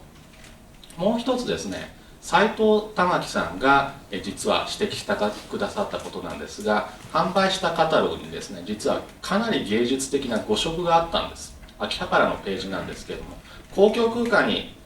個室空間がフローアップされていくという部分の英語の部分なんですけど、パブリックスペースと書くべきところがピュービックスペースで L 一つが抜けてるんですね。でピュービックって何かっていうと、要はですねっていうそういう意味合いなんですね。ピュービックスペース、これはなかなか新しい建築の概念なのではないかというふうに思うわけですね。端空間、実は、このオタク展の空間というのは、この端空間なのではないかというふうに思われるわけですね。まさにこれが、あの空間のコンセプトを非常に、端的に表現せしめているという意味で奇跡的な、誤色なんですね。でこれを建築に引き寄せてみるとですね、桂の利休と日光東照宮のタイプというのが、ありました。でここにですね、ブルーノ・タウトっていう、ドイツの建築家のおじさんが、1933年にあたりにフラッと訪れて、桂の利休は素晴らしい、これはパルテノに比する素晴らしい建築物だ、本物だ。一方日光東照宮に行ったら顔をしかめてですね、これは良くないと、いかものだと言ったのを、当時の、近代建築推進派の、建築家の方々が、政治的に利用してですね、近代建築を日本に普及させるための、材料にしたわけですね。つまり西洋からの評価軸、価値観っていうものを使って、物事を裁断していくというようなことが、ここで行われたわけなんですね。今回の展示っていうのは基本的にこちら側の、代物なんですね。でこれをですね、特に建築家の人が、欧米人が見るっていう視線に対して、恥だと、恥ずかしいというふうに、感じたりするっていうようなことが、あるかもしれません。これ別に日光東照宮を批判してるわけじゃないんです。恥っていう観念を、どういうふうに組み立てられているかっていうことですので、誤解なさらないようにしてください。でこれはですね、実は渋谷と秋葉原の対比という点でも似てるんじゃないかという気がするんですね。これはただ単にこっちが、天皇家が作ったハイアートで、こちらが将軍家のローアートだというだけではなくって、ハイアートローアートっていう区分を取り払ってみても、実は例えばミッキーっていうのは恥ずかしくないけれども、セーラームーンを T シャツにつけて歩いてたら恥ずかしいとかですね、そういう観念っていうのはあり得るわけなんですね。それは何なんだろうっていうようなことを考えていくと、いろいろ面白い問題に行き当たるのではないかというような気がしています。これも誤解なさらないように言っておきますと、別にこのに写っている具体的な方々が恥ずかしい人々だということを言ってるわけではなくて、あくまでその恥ずかしさっていう観念っていうのはどうやって組み立てられているのかっていうことの、イメージ映像ですので、こちらの渋谷の人々から見ると、こういう人たちはキモいっていうのは気持ち悪いって意味ですけれども、恥ずかしいとかっていうような、考えが抱かれていたりして、でこの人たちもですね、こういう人たちから見たら自分たちがそういう存在に見えているということは、自意識として強く、持っていたりするというようなことが、あるわけなんですね。で秋葉原、これ IT センターが、建てられようとしているわけなんですけど、これはいわば、桂の利休的な美意識っていうものを巨大に、再生産しようとしたっていう、系譜上の位置に当たるわけなんですけれども、でそれとですね、このパースっていうのは、建設会社が描いたものなんですけど、中央通りの建物っていうのを一切描いていないんですね。恥なんです。こういう、対比になるわけなんですね。で、ここの、建ててる人たちを取材しましたけれども、どうも中央通りがオタクっぽくなってるっていうのを、非常に毛嫌いしているっていうような部分があってですね、いろいろな力を動員して浄化作戦を敷こうとしたりしていくんですけれども、秋葉原においてまさにこの、空間、恥空間っていうようなものと、そうでない空間との対立っていうのが今後、展開していく。その時どっちが勝つのかということが大変興味深いのではないかというふうに、思っています。で、ご承知のようにですね、こちら側と、こちら側の対立でもあるわけなんですね、この意味においては。でこの恵比寿にわざわざ秋葉原的なものを移植しているというのは、まさにこの恥空間っていうものが恵比寿において出現しうると。秋葉原では出現しえないんですね。それ全体がそうですから、恵比寿に移植した時に秋葉原的な空間というのは恥空間になるんだろうというようなことがあるわけなんですね。で今回の展示に関して言うと、皆さん受け取られたチラシがあると思います。このチラシが実は最もコンセプチュアルな今回の作品だと私自身は思っています。表側はグローバルメディア、グローバルなんですね、2000。裏側は、オタク展のパンフレットになっているという、この両面の構成、対比、これが、今回の、実はコンセプトなんですね。で皆さん入り口から入られた時に、このポスターがデカデカと貼られていたのをご覧になったかと思います。でオタク展が始まると同時にこっちにしてちょうだいよというふうにかなり強くお願いをしたんですけれども、あそこの空間というのは写真美術館の一存では決められなくて、恵比寿のガーデンプレイスの当局がある程度、権限を持っているらしいんですね。でこのポスターを2つ見せたところ、こっちはよしてくれというふうに圧力がかかりまして、でそれでオタクというロゴだけの細いポスターに相なったというような、実はいきさつがあります。政治的なんですね、あのポスターの空間は。で、そうした、こと、なぜこれが恥ずかしく思われるのか、別にこれが恥ずかしい、あるいはいや恥ずかしくない立派なものなんだということをどちらかを言おうとしているわけじゃなくて、なぜこれを、一般の人は恥ずかしいと感じるようになっているんだろうということを、考えていくとですね、いろいろ興味深いことが見えてくるのではないかというふうに思っています。でまさに今回の、トークセッションはですね、斉藤さんという、これはまさしくピュービックなるものの、専門家、それから磯崎さん、これはスペースなるものの専門家でして、ピュービックスペースを、語るにあたって、最高の、場であろうというのが、今回の狙いになってこようかと思います。どうもありがとうございます。ありがとうございました。大変濃い時間が流れておりますが、ここから後半さらに濃い空間の方に突入したいと思います。それでは引き続きまして、森川先生にはお席にとどまりいただきまして、モデレーターを務めていただき、再度、磯崎先生と斉藤先生ご登壇をお願いいたします。後半ディスカッションと質疑の方に移らせていただきます。それではよろしくお願いいたします。今回の展示にあたっては実は、いくつかの下敷きがあるんですけど、その一つはですね、実は、磯崎さんが1991年に指揮を取られて、ロンドンで、作られた「Visions of Japan」という、展示があります。ちょっともう一回私のパソコンの映像をつないでいただけますか。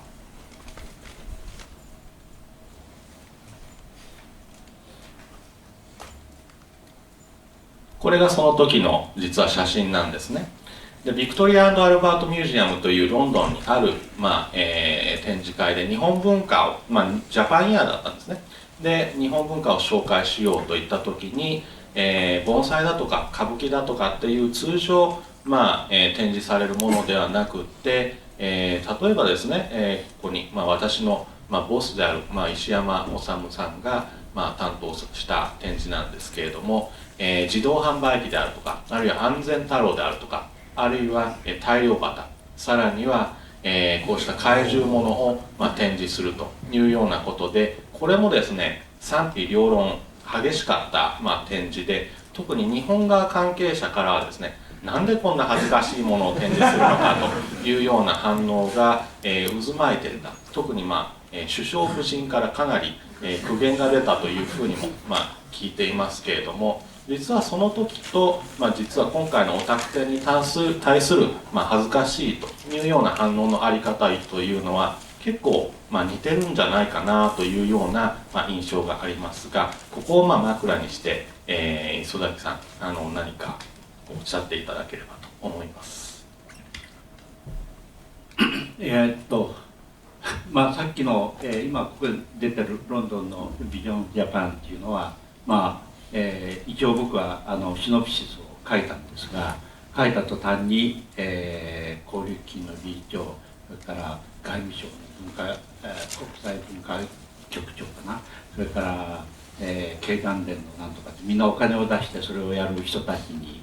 ガタッと並んでるところに呼びつけられて、一字一句ずっと皆さん読んでてですね、一体これは何だと、このコンセプトは何だって一個一個全部、文句言われまして、で僕は反論はその時最初に「はい分かりました」って帰ってきて、で実際にやったのはその、森川さんの、先生の石山さん、それから、今建築家で活躍してる、ちょっと、上の世代の伊藤豊さん、それに、石井、和弘さんと、この人たちに、3人に1部屋ずつやってもらおうということにしたんですが、なぜこの3人を選んだかって言えば、この3人はひたすら暴走する人だという単純にその、基準だけで選んだんですが、一番暴走しちゃったのがこの部屋だったんですね。それはどうもその森川さんみたいなスタッフがその下にいたっていうことが、これが事件の発端だと。で実はもう本当に国際問題になりかねない事件がここで起こりましてですね、でそれどういうことかっていうと、お金もない、アイデアもないテクニックもないんだけれど、今や日本はコンピューターが盛んになってきたと、もう世界トップになるはずだと。でそのコンピューターは一瞬にして、日本語を英語に翻訳できると、こういう翻訳機械っていうやつをこの中に作って展示したんですね。で翻訳機械っていうただの普通じゃ面白くないから、おみくじを引かせてですね、おみくじをそのまま、英語で出すっていう、そういうのをやったんですね。でその、オープニングの時に、これは僕はやばいと思ってその遠くから引っ込んで見てたんですけれど、会場に実はいなかったんですが、会場から電話かかってきてですね、で今チャールズ皇太子と、日本の皇太子がお二人で会場に来てテープカットされてずっと歩いてる。そしてそのうち、皇太子チャールズの方がですね、ほら面白い面白いとか言って、それでこのさっきの、前動のマッサージの椅子に座ってこれはいいとかで、これは内政だとかなんか言ってるわけですね。でそのうち、おみくじ翻訳機の前に立ってパッと彼は引いたわけですね。そこで、日本の皇太子がですねつられておみくじ引いちゃったんですね。それでそうしたらもうお付きの人がもう全員顔色が真っ青になって、それでなぜならば天皇家の人たちが神社に行っておみくじ引くっていうのはありえないそれを引かせたりしたら昔は切腹です。もうそういう事態が瞬間に起こっちゃったその中で。それでそこで、みんな顔色青くなって翻訳機械が出てきたのを見ると、チャールズ皇太子は、ちょうどもう揉めてる真っ最中の頃ですから、小吉ぐらいしか出てこない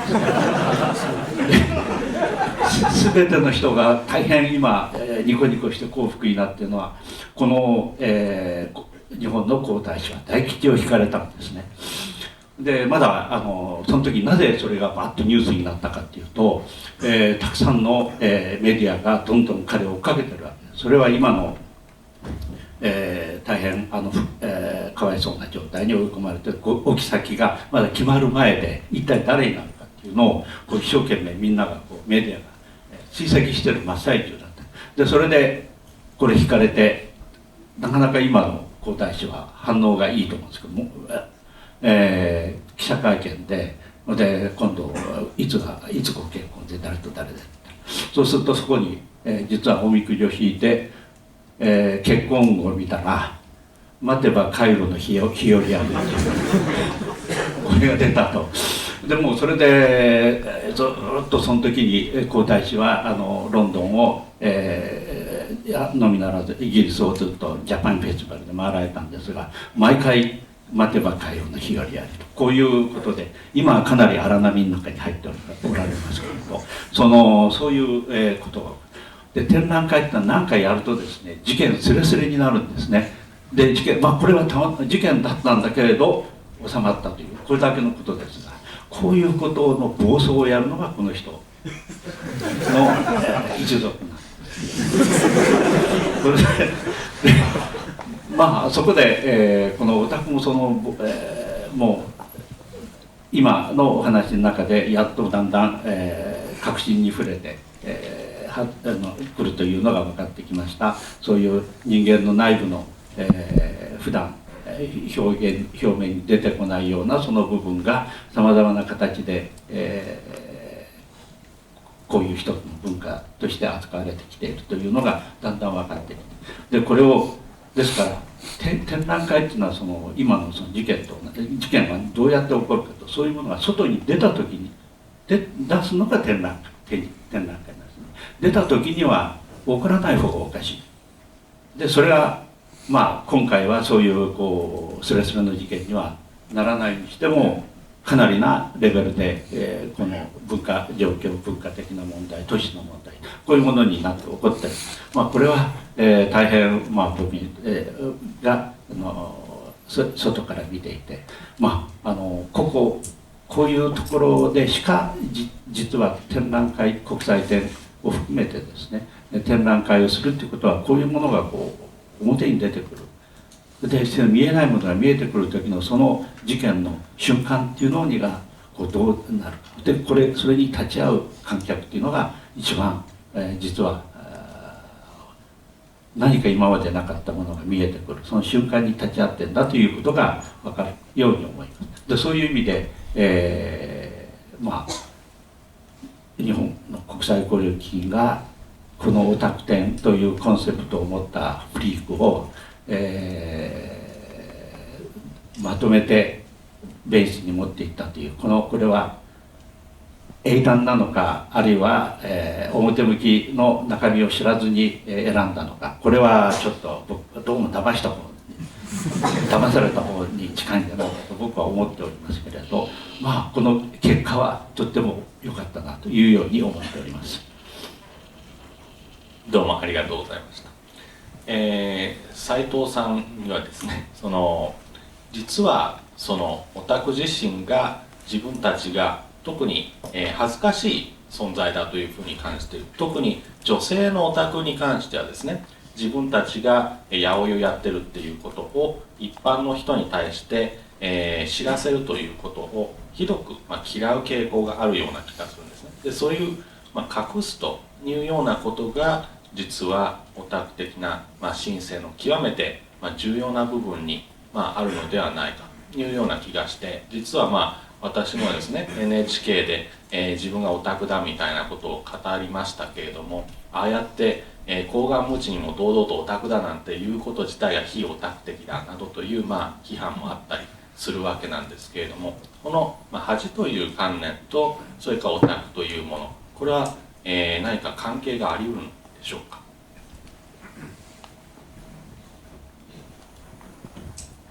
それ以前にですね、私は恥の専門家として呼ばれたということでなかなかショックを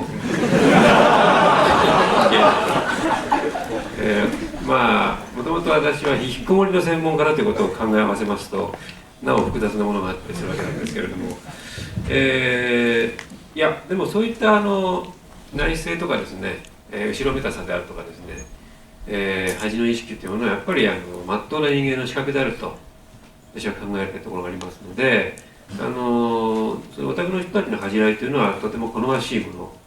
ではないかと。さらに言えばこれはなんで私がそのオタク的なものに接近するのか、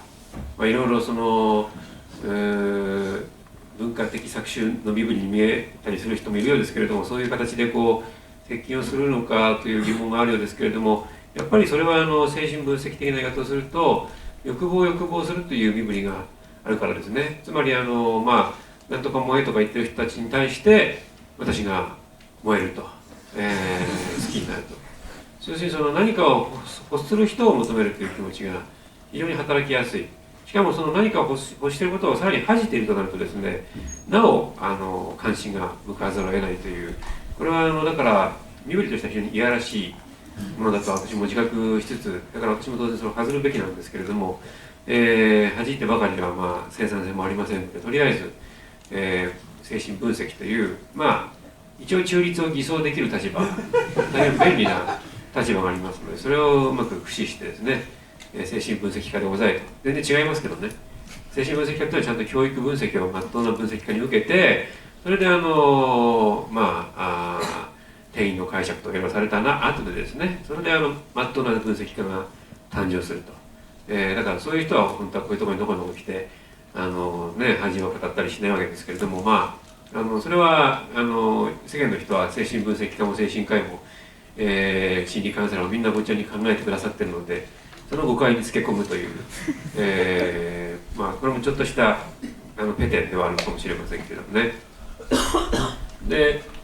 本題に戻らなきゃいけないんですけれどもその恥の問題についてはすごく重要な問題で、森川さん自身はその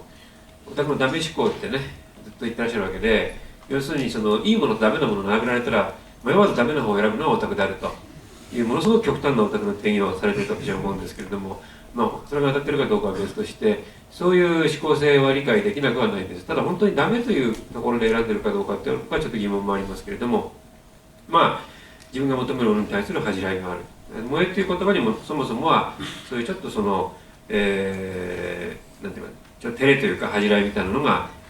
つまり自分の欲望に対してちょっとこう斜めの視点から見ているみたいなところが加わっている点で、僕は新しい言葉、なんとかが好きだというよりも新しい言葉っていうのはそういうニュアンスがちょっとメタな視点が入っている点が新しいというふうに感じたわけなんですけれども、もっと言うとじゃあオタクは自信持っちゃいけないのかという話があるわけで、でもこれに関しても確かにいろいろ異論があって、私の、知人の某評論家は大変オタクから評判が悪いんですけれども、評判の悪さの理由をいろいろ確かめてみたら、意味軸もある、本物の方がおっしゃってたには、いやだって彼は自信にあふれてるじゃないですかと、あんな自信満々な人はオタクとは呼べないみたいなことをですね、言ったりするわけで、そもそもだからそこに定義が入るのかどうかという、疑問が出てくるわけです。でもさっきも言いましたように、私はオタクの人のありようっていうのは、例えば男性オタクと女性オタクの欲望の方向性の違いっていうのは、実はこれセクシュアリティの本来のあり方の違いだと僕は考えているわけです。ちょっとこれ説明しますと、男性のオタクの求める方向っていうのは、美少女の画像を欲望すると、画像を我が物にする、もしくはそれを加工して自分のものにするという、基本的にこれ所有の欲望ですね。フェティッシュを所有したいという欲望が男性オタクの究極にあると考えていいと思うわけです。ところが女性のオタクの方が求めているものっていうのは、これは正直現実世界に対応がない。つまりホモセクシャルな恋愛物語を熱狂的に読むわけですけれども、これが現実の女性の欲望にどう絡んでくるかってすごく難しい問題で、じゃあその女性が現実にもホモの男性が好きかというと必ずしもそうではなかったりするわけで、日常のセクシャリティと極光内のセクシャリティで明らかに乖離が起こるわけですね。でそういった乖離の部分で、一番どちらかといえばリアルな人間関係の場合よりもバーチャルな世界に欲望が投影した場合によりそのセクシャリティの本質が現れると考えられるわけです。というわけで私が考えているのは、ですから男性がその所有の方に走るとすると、女性の方は関係に走っていると。関係っていうのはつまりそこに描かれている関係性そのものに同一化するということで、協力を得ているというのが今のところの仮説でありまして、その関係を求めていくか、関係にうっとりするのか、所有することでうっとりするのか、このような違いっていうのはすごく男女のセクシャリティを考えるときは大変大きな分かれ目であると。普通の恋愛関係だとこの辺はよく分かりません。なぜならばお互いに自分の欲望について誤解し合って、それでお互いに幻想を投影し合って、生の日常の恋愛関係が成立してますから、むしろ現実の人間関係の方がそういう何て言いますか、錯覚と誤解にあふれていると言ってもいいわけで、よりそれを純化して、それこそバーチャル空間で分離する、分割する、そういうふうに考えていくと欲望の在り方がよりはっきり分かれてくるという点で、オタクのカルチャーってすごく僕は面白いと思っているところがあるわけです。欲望の未来図と言いましょうかね。未来って話もうっかりしちゃいましたけれども、今回の、展示全体、皆さんも行かれた方はご存じと思いますけれども、やっぱり建築っていうのは普通は未来を志向するものなのかという感じを、私あんな大規模な建築展って初めて見ましたんで今更の感想ですけれども、どこのイギリス行ってもカナダと行ってもドイツか行っても大体未来の住宅みたいな、エコロジカルな住宅とかそういうことを追求しているわけで、そういった未来志向みたいなのがすごくデフォルトにあると。それが建築家の考えの基本にあるとしたら、日本館だけやっぱりその点はすごく異質なわけで、さっきイタリアの新聞では他の館もオタクみたいな人が、やってますっていう紹介がされたということですけれども、それとは別に考えると他の館の圧倒的な未来志向に比べて日本館だけ廃墟になっていると。これはすごく重要な時間意識の違いじゃないかと思ったわけですね。廃墟という見方には異論があるかもしれませんが、ただ森川さん自身の展示コンセプトがね、秋葉原の街の変貌っていうのは、要するにまだ万博当時の明るい未来を信じられた時代は秋葉原も白物家電中心の、陳列なされていて、だんだんパソコン専門店が増えるにつれて未来イメージが失われていって、それから最終的にはもう未来に関する対してはもう全く絶望といいますか、未来が失われてしまった、言ってみれば未来の廃墟的なところに生まれてきたのが現在の秋葉原の姿で、これがもっとこれから進行していくというふうに考えていく場合に、これはさっき森川さんも万博のね、展示を最初に持ってきた意図を説明されてましたけれども、まさにその万博というもの自体が、大阪万博ですね、これは70年の大阪万博というもの自体が、廃墟として構想された。でしかも今、矢野部賢治っていうアーティストがいるんですけれども、彼はですね、大阪育ちで万博の廃墟の形を見て育った方で、まさにその万博に対して未来の廃墟というイメージを投影しながら生育して、今金沢21世紀美術館というところで、子ども都市計画というのをやってますけれども、そこに改めてその未来の廃墟として都市を復活で、彼はその大体万博っていうのはアーティスト呼んで何かやらせるってことで考えるんですけども、万博の大阪万博で岡本太郎が太陽の塔を建てたわけですけどもね、矢野部賢治も当然愛知万博に呼ばれまして、で彼も企画するわけですね。彼の企画っていうのは廃物で作ったマンモスですね、廃品で作ったマンモスがディーゼルエンジンでものすごく有害なガスを吐き出しながら街を練り歩いて、でそれで回収されてシベリアに送られるというですね、愛知万博に嫌がらせみたいなすごい素晴らしい作品を考えたんですけれども、エコロジーからな万博に対する異議申し立てみたいな、素晴らしく批評的な展示を考えつつもついえてしまったと、どこで潰れたか分かりません。で実際に起こっているのは氷漬けのマンモスを輸入してきて月の石の代わりにするみたいな発想みたいですけれども、そういった意味ではそういう廃墟的なものを締め出している愛知万博に未来はないんではないかと私は思ったりするんですけれども、逆に森川さんにその恥からちょっと離れてですね伺っておきたいのは、その展覧会と万博とそれからさっきの秋葉原の変遷ですね、この重ね合わせについて、森川さん自身の構想といいますか意図といいますか、もう少しクリアに伺いたいというのは、森川さん自身そのベネチア・ビエンナーレ、展示をご覧になった方は分かると思いますけど、ものすごく不親切な展示でありまして、わざと誤解を誘発しているとしか思えないような英文の解説もほとんど最小限でもうざーっと見た人がね日曜美術館の画像でね、こともあるのにちっちゃい子を脇に置いてオタクは素晴らしいとか言ってる映像がありましたけれども、そういう時間意識にちょっとまず説明していただきたいと思うんですけれども。それにお答えすることになるかどうかわからないんですけど、一つ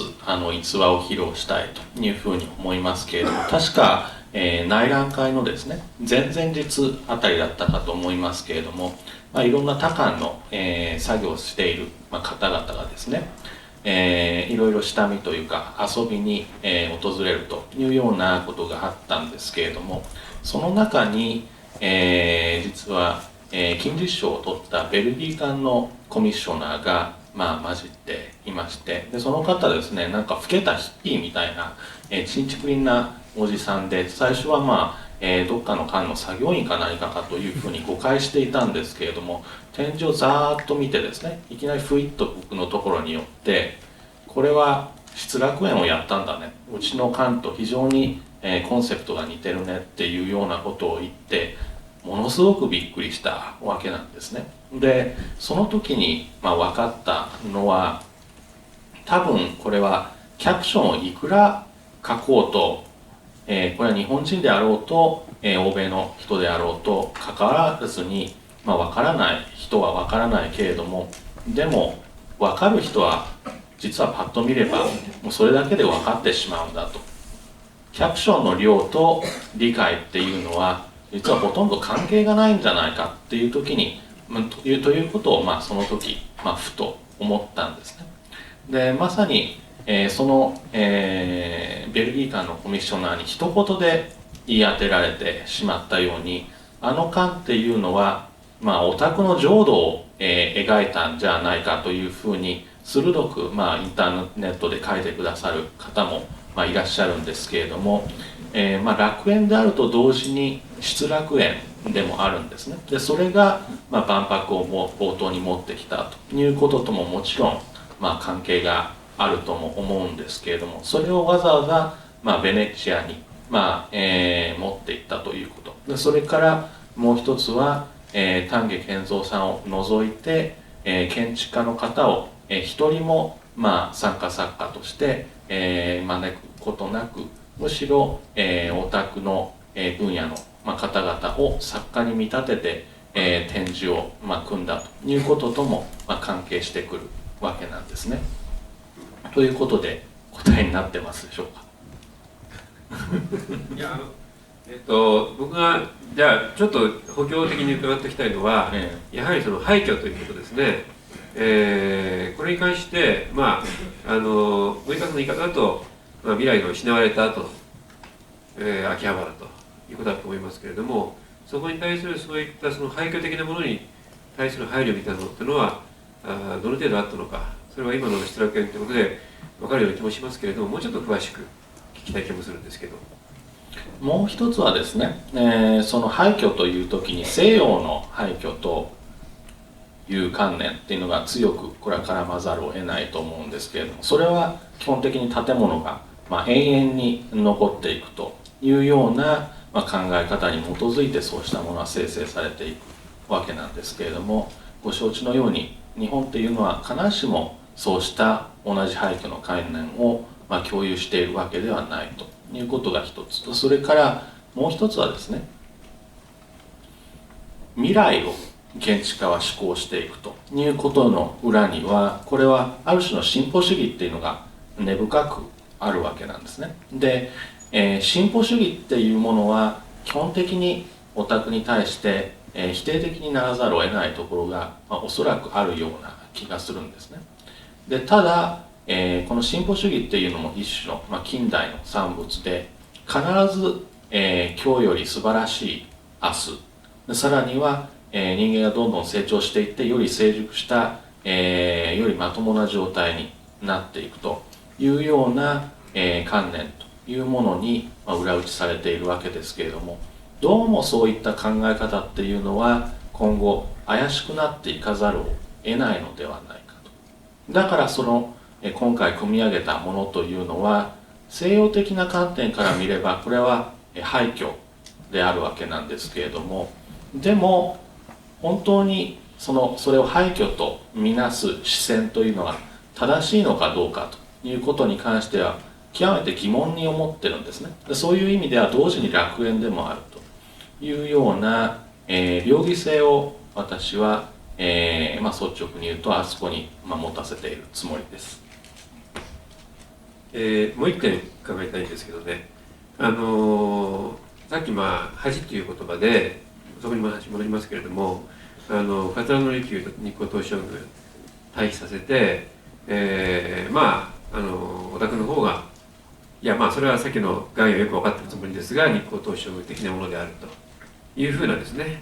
いかものと本物ですが、そういう対比でおっしゃったと思うんですけれども、むしろですね、私の印象としては先ほどですね、それこそ磯崎さんの「ビジョンズ・オブ・ジャパン」の展示と今回のオタクの展示というのはコンセプチュアルには共通性はある気もするんですけれども、でもやっぱりかなり対照的な印象を受けるわけです。こっちの対象の方が結構重要というか、むしろこちらの方について語っていただきたいという気もするんですね。つまりその、下世話という点ではなんて言っちゃ申し訳ないのかもしれないんですけど、どちらもそんなに、変わりがないと。恥とハイアートとローアートと言ってしまうとやっぱり上下の区別が生じてしまいますけれども、僕の印象ではどちらかというと今の部分で言えばあえて言えばそのローアート的な文脈の中で、あるいはより下世話な方向の中でも対象があるんではないかと。さっきはギャルとオタクって対照的という話をしましたけれども、そういう対象がある気がするわけです。で、私の観点では今回ビエンナーレの美意識と先ほどのビジョンズ・オブ・ジャパン、キングギドラがいましたから若干重なるところもあるのかもしれませんけれども、むしろすごくその対象物として有効だと思うのはパチンコ屋の建築ですね。すごくもう建物が機能から離れて勝手に暴走するとどういうことになるかみたいな見本が日本中にそこら中にあるわけですけれども、こういう美意識とですね、今回のその、オタク展の中の、観客付きかもしれませんが美意識みたいなものってのはすごく対比できると思ってますし、さっきだから森川さんが秋葉原と渋谷を対比して、まるで渋谷が本物で秋葉原のイカモノみたいな感じに取れなくもない、そうじゃないとおっしゃるかもしれないけど、あっちがより高みにあるといったようなニュアンスにあるような気がして、それはなんかもうそれはちょっと違うんではないかという感じを持ったわけです。どちらもその下世話という点では同列に並べられるし、ただそこで求める方向性が違うというふうな感じは持ってるんですけどね。この辺りの対象についての森川さんのご意見を伺いたいんですけど。当然ですね、渋谷が本物であり、秋葉原がイカモノであるということを、文字通りの意味で、示そうとしたわけではなくって、これは何によって、人々がある領域を恥ずかしいと思うようになるのかという仕組みの問題なんですね。でそこに介入したのが、桂と、日光東照宮の場合はブルーノ・タウトという西洋の人だったわけなんですね。で渋谷と秋葉原の場合はどうだったかというと、そこには80年代的な新人類とオタクの文化というものがあって、そこには例えば広告代理店的な、あるいはコマーシャリズム的なものが強く働いたわけですけれども、その広告代理店的な、あるいはコマーシャリズム的なものが強く依拠したものに欧米志向というものがあったというふうな、背景があって、だからこそ同じキャラクターものでも秋葉原ではキャラクターが溢れているとはいえ、ディズニーものとかあるいはスヌーピーのような欧米のものというのを割合として極めて小さいにもかかわらず、渋谷界隈では逆になっているわけなんですね。でそうしたこと、つまり、欧米志向というものを日本側の、人たちが政治的に利用して、価値観を作り上げるということが、いずれの場合も、なされたような気がするんですね。つまり、欧米が圧力をかけて、桂離宮の方を素晴らしいと思えといったよりは、これは日本の人たちが意図的に欧米の評価軸を採択していったという過程のもとに生まれていった、そういう意味では同じなのではないかというふうに思っています。じゃあちょっとその今のあたりのことでちょっと僕の方からちょっとだけ補足させていただきたいんですが、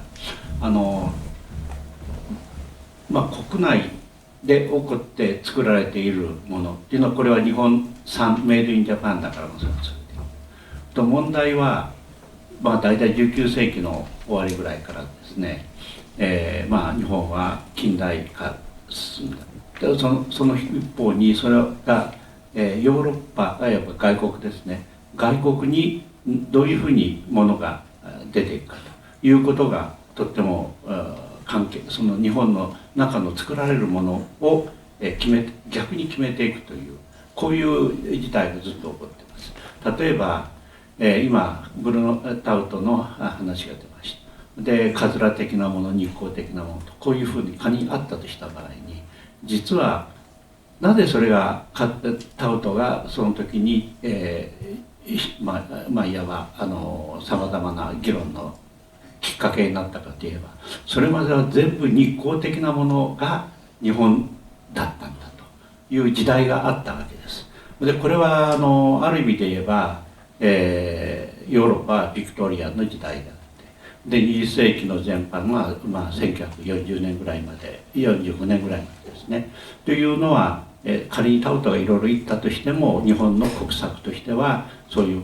日光的なものを外に持ち出すというのが基本だったという時代がずっとありました。でこのなぜそういうものが出てきたかって言えば、これは逆に日本には両方あったんだけど、外に対する売り物、輸出アートというのは、日光的なものの方がより売れると、これだけの単純な理由でそういうふうに、そういう種類のものの評価が出来上がってきた。でそれは言い換えるとですね、今、日本の外国に輸出する輸出品の中でですね、で十何%が自動車みたいな。でところが明治のある時期、つまり20世紀の初め頃はですね、日本が外国に輸出する全ての物品の中で、その今の自動車よりも余計のパーセンテージを美術品が占めていた、こういう時代があります。でこれはだから輸出アートとして大変な重要な、輸出品としてアートがとっても重要だった時代で、これは全部日光的なもの、それは西洋が外国が求めた日本というのは日光的なものだったんですね。それを崩したところが、タオトが評価される一つの理由で、そのタオト的なものにこうひっくり返った時に、このエステティックが、戦後1945年からですね、おそらく90年ぐらいまでの間はこの日光的なものが大体日本というものの日本的だと見える基準になって桂的なものがですねになってきたと。でだからそれはこうひっくり返った。で今、僕はどういうことが起こっているかというと、そのジャポニカと言われている日本的なそのさらっとしたミニマルの、それから桂離宮的な軽いそういうようなものに対してで外国がどう見るかは別として、この次日本が求められるものというのはおそらくその日光的なものに変わる可能性というのが随分あって、でこの辺が、いわばビジョン・オブ・ジャパンのグロテスクなに見えた展覧会の中身であり、で今回もその連続でもしあるとするならば、そして今多くの日本の、アニメやそれから日本の、その食玩を大きくしたキャラクターを、アートとして売ってるような人たちの仕事っていうのは、この次の、反桂的なそういう日本の要素をそのまま、売りとして押し出してるというこういう状況に行きつつあるんだろうと。でそれは今の日本が外国に出せる現代美術の全部それしかないというようなぐらいの状態になっていますね。でそれはずっと考えてみるとだんだんひっくり返って順々にこう、もうこれがダメな売り物ができなくなったら次変わると。でそれは日本にたまたま歴史的に見てこの桂的日光的な両方の要素が常に併存してあったから、そのどちらかが先に、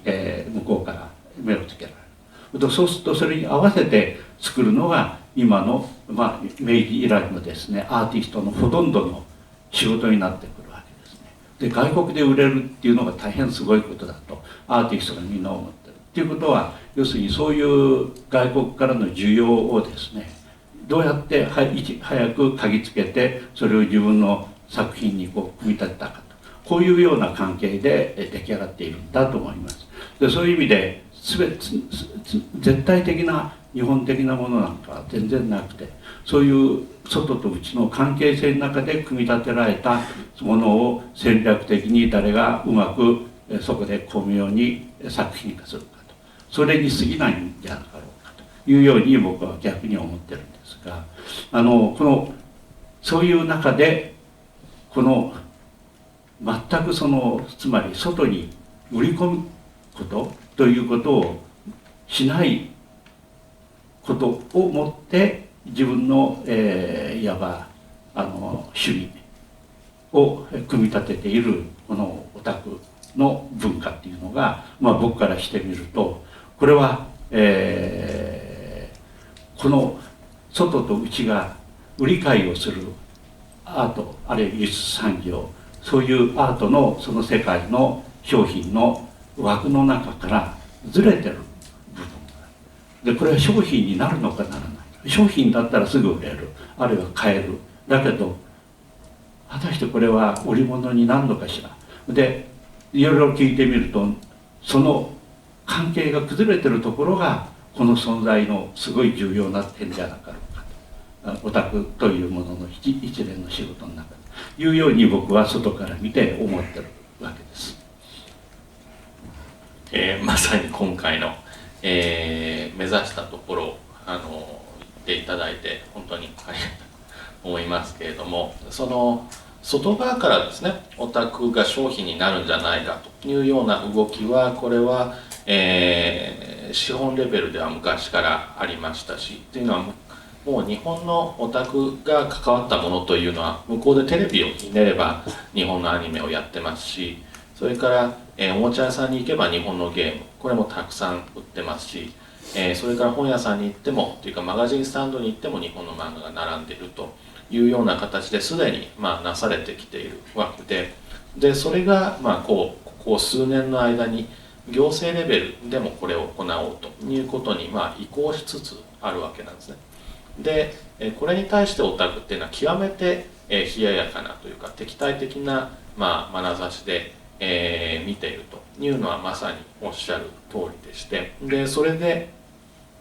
エスタブリッシュされていこうというような動きから、あくまでこれは反発するというようにですね、闘争していくというような運動が実は、以前からのカウンターカルチャーとオタクが、一番実は違うところではないかというふうに思っています。つまり反体制ではなくて、体制に飲み込まれるものからあくまで逃れようとする。だから今、アニメだとかゲームだとかがオタク文化というふうに呼ばれていますが、オタク文化というふうに呼ばれるようになる頃にはすでにもう本物のオタクはそこにはいないと。オタク文化っていうのは常にオタクの足跡で、あり続けたのではないかというふうに、思っています。で今回の展示はそのオタク文化の部分ではなくて、つまり産物としてのオタクではなくて、まさに場としてのオタクっていうのが、展示になりうるのかどうかということを、目指そうとしたということが、伝わってくれると、嬉しいなというふうに思っています。どうも大変、時間が延びてしまいまして、恐縮ですが、これからですね、質疑に、移りたいというふうに思います。照明を、上げていただいて、でそれから、すいませんが会場の方から質問をお願いします。どなたかこういう機会ですので、せっかくですのでお一人かお二人、挙手をいただければ先生方にお答えいただけると思います。どなたかいらっしゃいますでしょうか。どうも本日はどうも本日は今日非常に刺激的で楽しかったです。ありがとうございました。質問なんですけども、先ほどの磯崎さんとのやり取りでも思ったんですけれども、オタクが商売になるかというちょっとそういうフレーズが出たんですけれども、森川さんは建築から宗教的なもの、あるいは国家的なものが失われたとか、あとは資本主義しか残らないというふうにおっしゃっておられまして、それに対して秋葉原というものが資本主義的なもの、国家主義的なものから離れたところで成立して、ということは先ほどの話の延長線でつまりポストモダンが資本主義という、そのさらにポストとして、ポストキャピタリズム、あるいは脱資本主義的なそういった未来にそういった資本主義から出した新しい世界というものまで視野に入ってこういったオタク展を企画されたのではないかなと、深読みかもしれないけれども思っております。先ほどのパラダイスということを指摘された人とだと言葉だということはピンとくると思うんですけれども、例えばレンタルショーケースのプライスタグがもうやけに良心的な値段がつけられているということもしかしたら森川さんの戦略として、そういう資本主義から出したところのものを見据えて今回のものを計画なさったんじゃないかなと考えておりますが、いかがでしょうか。ですね、ポストモダンという言葉が、出てくると、すぐその次にですね、ポストモダンっていうのは、じゃあ、今度は何かというような、疑問っていうのが常に繰り返されるっていうことで、ここ、数十年回ってきているというふうに思うんですけれども、つまり NEXT というような形で、関心が移るということになっていて、で確かに、私が、組み上げたその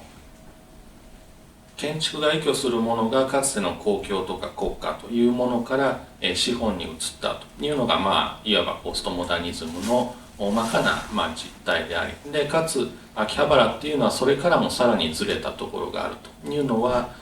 おっしゃる通りなんですけれども、じゃあ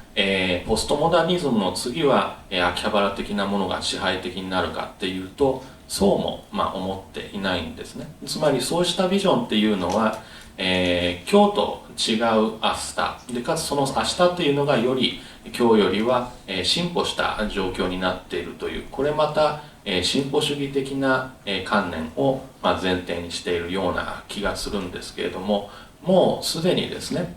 常に物事が変わっていってでそれが進歩していって次へ次へと状態が移っていくっていうのとはまた違っていくつもの資本主義的なものそれから近代的なものそれからポストモダン的なものさらに秋葉原的なものっていうのがある程度並列的に起こっていかざるを得ない状況にあるんじゃないかなというのが私の漠然とした今の印象です。なのでだから、今度未来はみんな秋葉原的になるというよりは秋葉原的なものとそういう資本主義的なものっていうのが、不思議な緊張関係を持ちつつ、併存していくような、状況になっていくんじゃないだろうかというふうに考えています。よろしいでしょうか。ありがとうございました。それでは、もうお一方ぐらいどなたか。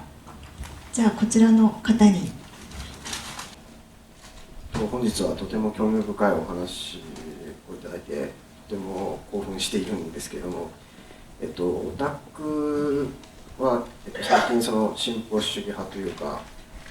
その恥ではないとされている派やその政府といった体制によってあらゆる規制を受け始めているところ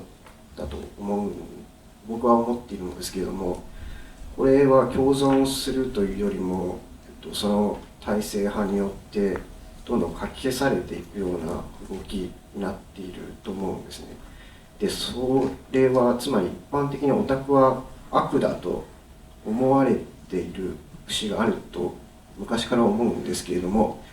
オタクはこのまま害という一面を持ったまま生きていくというか続いていくものなのか、それとももうどんどん消されて逃げてはいるんですけれども消されていく方向にあるのかちょっと疑問に思うところがあるので先生方の意見をお聞きしたいのですがよろしくお願いします。じゃあ斉藤先生。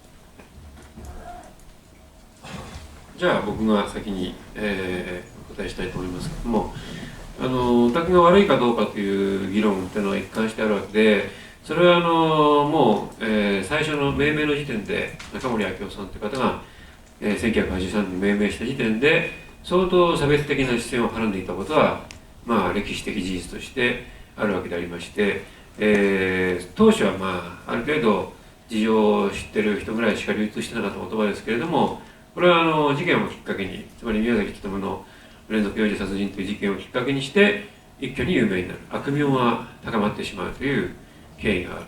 でこの時にカウンターとして、大塚一さんとかですねさまざまなオタク的感性を共有する人たちが立ち上がって、オタク用語というかかなり大胆と今でも思うのはオタク用語というのもM 君ですね、宮崎勉用語という形でオタク用語をしようとしたというところがすごく僕はこれはなぜそちらを選択したのかということはいまだに謎の部分がどうしても残っちゃうんですけれども、そういう形で、オタク的感性の危険性と同時に、無害性みたいなものを両方論じていくというですね、かなりトリッキーな戦略に出たと私は考えています。でその後ですね、オタクがだんだんカタカナ化していく、岡田斗司夫さんとかですね、そのぐらいからだんだんオタクとひらがな表記されていたものはカタカナ表記されて、オタクっていうのは趣味の一バリエーションみたいなもので、すごく高度で洗練された文化的なものなんだというふうな理解が促進されるわけですよね。でそういう中で例えば村上隆さんがオタクをアートに、導入したりとかですね、今アート業界の中でそれ一種の流行りみたいになっちゃってて、ほとんどの作品にそういうニュアンスが今感じられるように私は思うんですけれども、そういう形で、無害化されていく、解読されていくという過程があって、ずっと同じように抑圧されていたというのは多分ちょっと違うんだろうと思うんです。少なくともそういった大塚、岡田、村上といった人たちがですね、さまざまな形で、オタクの価値みたいなものをプレゼンテーションしていった中で、逆に無害化が進みすぎてしまったという見方も一方ではあるわけで、例えばそういう今回のビエンネールの展示にしても、オタクの何と言いますかね、一種の有毒性みたいなもの、有害性みたいなもの、これはどの程度かっていうのは確かに測りかねるところがあって、なぜそういう視点があるかっていうと、やっぱりペドファイルですね、ロリコンの問題、ペドファイルの問題と、これはどうしても結びついてしまう。この新横浜アリーナというアイコンにしてもですね、幼女のフィギュア、なわけでありまして、それに対する欲望っていうのは、普通に考えたらペドファイル的なもの、小児愛的なものになってしまうわけで、今かつて正当作と言われた中で唯一非合法的なものが小児愛と、いうことになるわけですから、そういう中でオタクの性愛が安全であるというからにはかなり議論を深めなきゃならないところだと私は思うんです。ただそれを抜きにして無害だと言い張るのも欺瞞だし、かといってじゃあ危険だって言って案するのも間違っているし、どの辺で理解を深めていくかというのはすごくこれ難しい議論で、と言いますのは僕自身もその引きこもりをめぐる議論を、メディアを通じて体験して、いかに世間というのは関係ない問題に関しては浅い理解しかしようとしないのかってことが痛感しているわけです。オタクに関してもそういう複雑な事情があるんだなんてことは理解しようとする人にとっては有効な言説ですけども、分かる気がない人にとっては安全化危険がはっきりしろという話でしかないわけで、だから無害化しすぎるのもそういった意味では危険であり、かといってその有害性について言い過ぎると今度はもう途端に有害なものだからコミケ弾圧せよみたいな話になってしまう可能性もあるし、今のところこれに関しては有効な結論が僕も出せてないところではあります。僕のとりあえずの落としどころ、つまりそれ例えば昨年は将軍会裁判といって初めて漫画のわいせつ性を問われる裁判があったわけですけれども、これが一番端的な例でわいせつな絵は危険物かどうかっていう話ですよね。これはオタクの問題すごく絡むところで、オタクの人たちは本物のペドファイルの人たちと違って写真とか実写の映像を必要としない、書かれた映像で十分満足できるという部分があるわけで、それがさっき私が述べたことにつながるんですけれども、そういった欲望が危険かどうかっていうものを判断するときに僕はとりあえず危険ではないと、かろうじて危険ではないという側に立って弁護をしたわけですけれども、その際のロジックというのはつまりバーチャルの方に投影されるセクシャリティと日常生活で発揮されるセクシャリティの乖離が起こっている、使い分けができると。だからほとんどのオタクと呼ばれる人たちはそういった意味では有害性はないし、潜在的に危険性があると言い出したらそれはキリがないわけですよね。あらゆる人は性的に潜在的な危険性をはらんでいると。私はもうそもそもとにかく宮崎アニメのような国民的に受けられたものすらそういった危険性は常にはらんでいると考えてますし、そういったものを見てみることはできませんけれども、そういった意味では無害化漂白してしまうことは反対ですけれども、だからといって端的に幼児の画像を愛しているから小児性愛であるというふうな弾圧の仕方も間違っていると。やっぱり議論を深めていく上ではやっぱり例えば大塚さんがやったように、M 君っていうシンボリックな存在を立てて、議論を簡単に集結させないようにするという戦略はそれなりに有効だったのかなという気はしています。ただ私はこの戦略は取れませんけれどもね。森川さんいかがお考えでしょう。ちょっとじゃあ一言だけ追加させてください。先ほど森川さんのさまざまな定義の中でカウンターカルチャーでつまり反対する考え方、体制に対してで、これは60年代というのはまさにその時代で僕自身は60年代に建築家あるいは一般的に人間的僕自身の考え方が出来上がってきて、68年世代の問題だと言われてはそうですよというように自分で答えてきた、そういう世代ですから。でその時のロジックの全てはアンティ反対カウンターというこういうものでした。でそれに対して今、ここで議論されてる、森川さんの言いたいことというのは反じゃなくて非っていうか限りなくそこからずれていくものだということなんだと思います。でこれは、一つの、文化の、捉え方の中であるいはその文化に対する姿勢運動作り方の全てにわたって、もう大変大きな基準のズレというか違いというのが起こっていると、こういうことはもうこれは十分に僕は認めた方がいい、認めないといけないし事実だと思います。でそういう中で、いろいろな議論がここでなされた時にこの、かつてのその、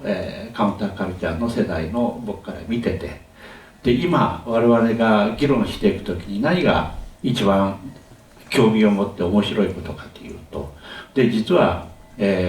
無意識にみんな使ってるアイコンなんですね。で実は僕らの頃にはアイコンなんていうのはこれは議論の対象にもなかったし手がかりにもなかったで、機能と空間っていうのがあったんです。で空間っていうのは、僕は空間のガーダティア、当時空間について論じましたから、それも、カウンターカルチャーのレベルで論じた記憶がありますから、その通りだと思いますが、もうそれは、言うならば先ほどの、筑波センタービルの頃にもう終わってた話なんですね、僕にとってみると。でそこで次に出てきた問題っていうの手がかりっていうのは機能でも空間でもなくてアイコンなんだと。でアイコンっていうのは空間とは関係ない。だから建築もだから空間論ってないんですね。都市も空間論はいらない。で機能論もいらないんですね。機能主義的な建築の構成がいい悪いのってそんな議論もうないんですね。でだけどアイコンっていうのはあるよと。で自分のポケットにも入ってるし街にも見えてるしこうなると。でそういうことから新しい視点っていうのがこう生み出されていて、でそれがそういう議論のフレームがこのオタクの中に潜んでるっていうのが僕にとっての最大の関心で、それがだからアイコンをこれから捕まえていく、あるいはもう21世紀はそのアイコンの時代だろうということはもう僕は言わなくともみんな分かってる。でその中の手がかりの一つにこの限りなくずれていく、ずれていく火に向かってあるいは地からも外れていくような火の方向に向かっていくようなそういうところに出てくるアイコンっていうのは一体何だろうと。これが僕にとってとっても面白くて、これが今回のオタク展で森川さんが組み立てたいろんな仕事の中で僕にとっての一番面白い点でした。アイコンということに、引き付けさせて、続けさせていただくと、基本的にその一神教圏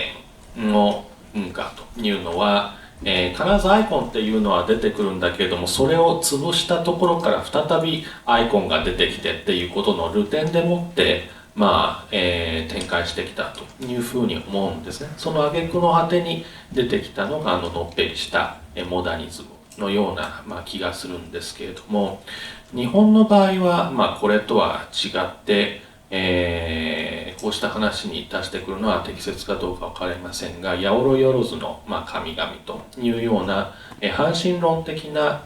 精神風土というのがあって、だから、徹底的にそれを前のアイコンを叩き潰して、でこの廃墟から新しいアイコンが出てくるっていうよりは、より集合的に、これを、包含していくという方向で、展開してきたような気がするんですね。で、ただそれと条件が変わってきているのは、その欧米的な価値観というのが随分、戦後日本に流入したということから、ある種の断絶が、そこに起こっているのだろうというような気がするんですけれども、でオタクに対する、否定とか弾圧というのもこれもある種の、偶像を否定していくというような、これも趣味的な判断と絡むんですけれども、それの一環としてあって、でその時に、前から続いている、アイコンを潰すんじゃなくて、包含して展開していくというような運動が継続していくとするならば、いかに叩きが強かろうとも、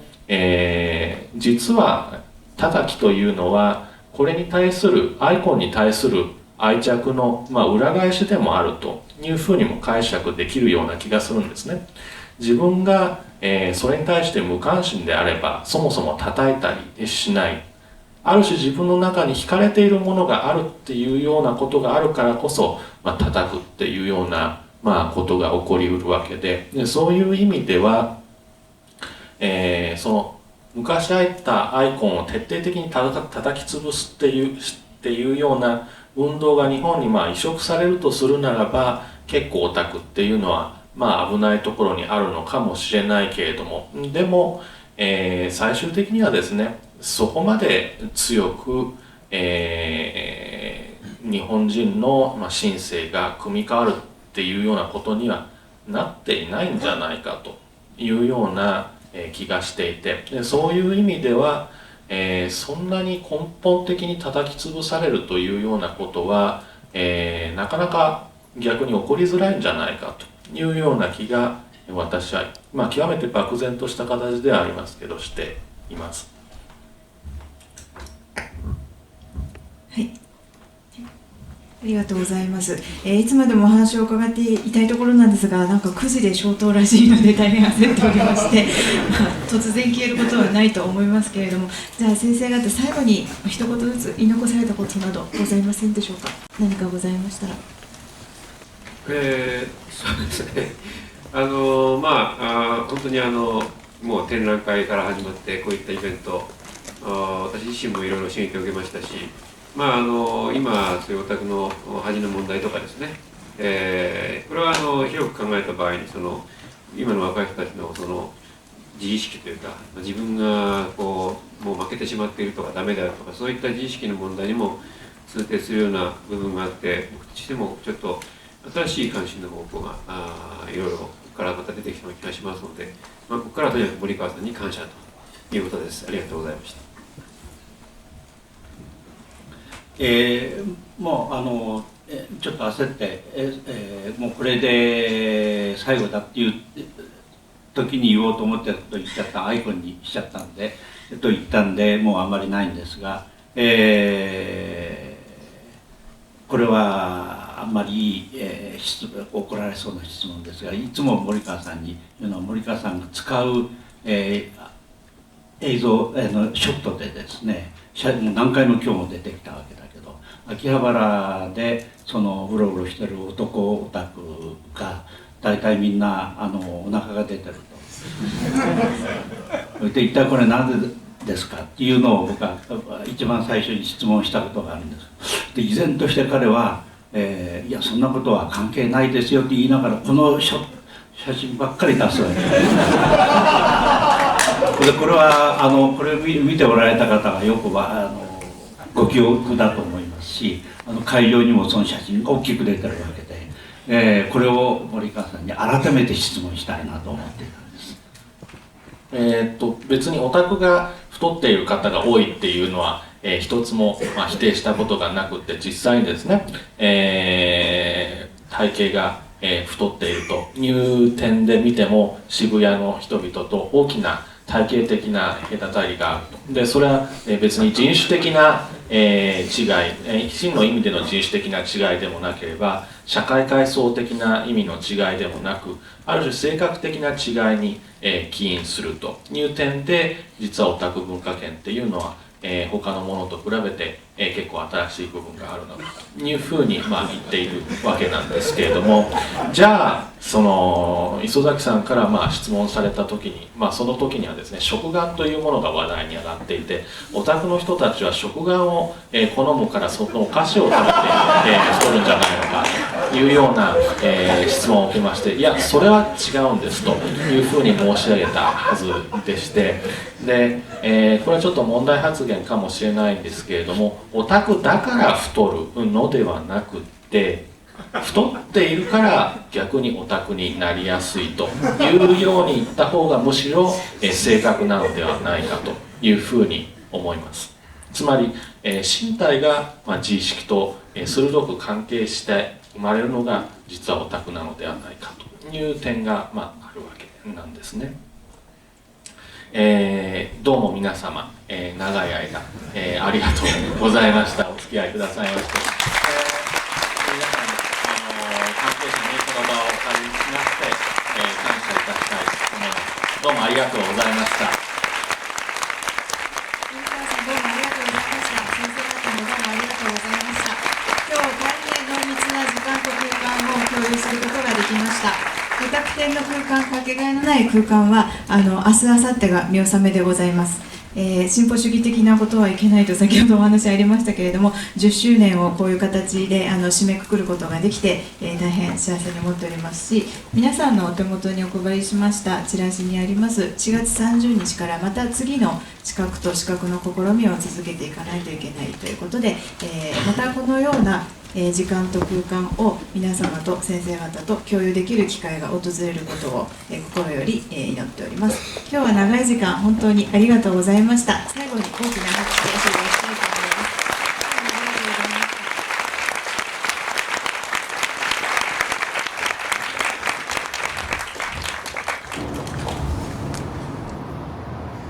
ました。今はスマホや、ゲームとかあと VTuber など普通に見られる時代ですが、かつてはそういったものが虐げられてた時代がありました。その時代を過ごしていた人にとってそれは苦しかった時代ではあったものの、ここに至るまでは当たり前の景色として続いていたものになります。今日こうして二次元の創作物を楽しめるのは特定のある方々が立ち回ったおかげでもあるというところにつながっていると思います。そういった記録を少しでも残していきたいなという思いでこの映像を撮っています。でもどうだったんだろう。じゃあそれだと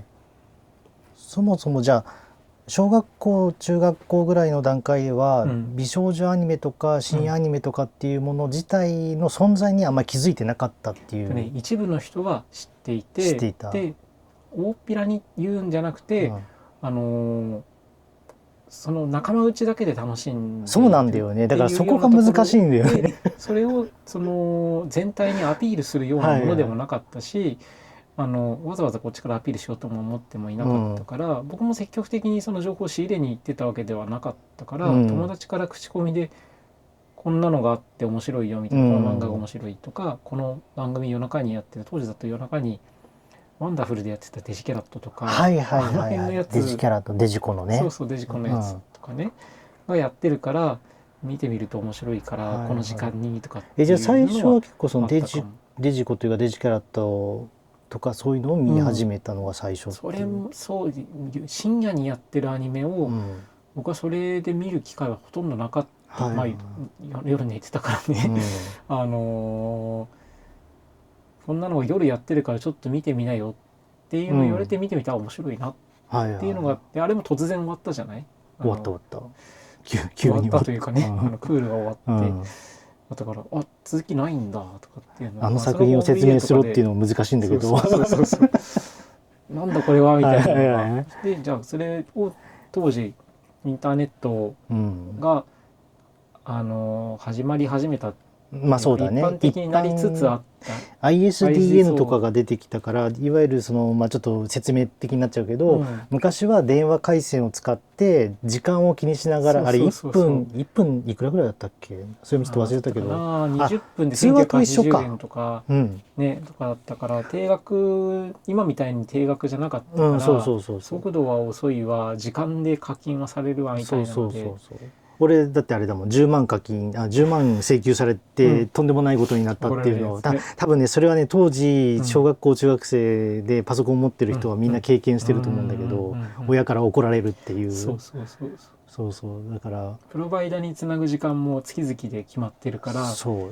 れにプラス電話代も重量課金でかかってるから、だから今、そうだ、あの感覚を思い出したけど、全てを準備してからやるんだよね。だからメールを受信するアプリを立ち上げて、全部の環境が整ってからせーので接続して、それを受けに行ってメール受信ボタンを押して受信して、じゃあ受信するのに1分かかったから残り2分間は使っておいた方が電話代としては3分何年だから頭で計算してね。でその計算するソフトみたいなのもあって、でウェブサイト巡回ソフトみたいなのもあって、その自分の見たいウェブサイトをダウンロードしてきてくれるっていうのがあって、でちょうどいいタイミングでそれが切れると途中まで落としてたけどダメになっちゃうとかね、みたいなのを使って調べ始めて、で面白いなって言って、じゃあイラストサイトとか、なんだサーファーズパラダイスかな、当時なんかねみたいなので、そういう個人サイトをどんどん、見てってみたいなのからやってった気がするな。それで情報仕入れに行ってた気がする。そうだね。その時は ISDN はもうそうだね。だから ISDN 使ってたっていうのがちょっと、まあ、当時としては早いというか。だから俺もたまたまそこで多分出会ったのがイラスト系のサイトだったと思うんだよね。でだからその時に東京来るっていう話になって、で東京来る時に俺はあんまり詳しくなかったんで、正直詳しくなかったんだけど、でもわざわざ東京来るということは、旅行という選択肢の前に、この時期はコミケなんじゃないかと、勝手に僕は全くその時コミケっていう存在を知らなくて、知らなかったからね、単純にその進学先の学校を見学に行くっていうので行くんですよねって言ったら、コミケですかね、コミケって何ですかみたいな、そこからスタートしてるから、悪い関係になってしまった。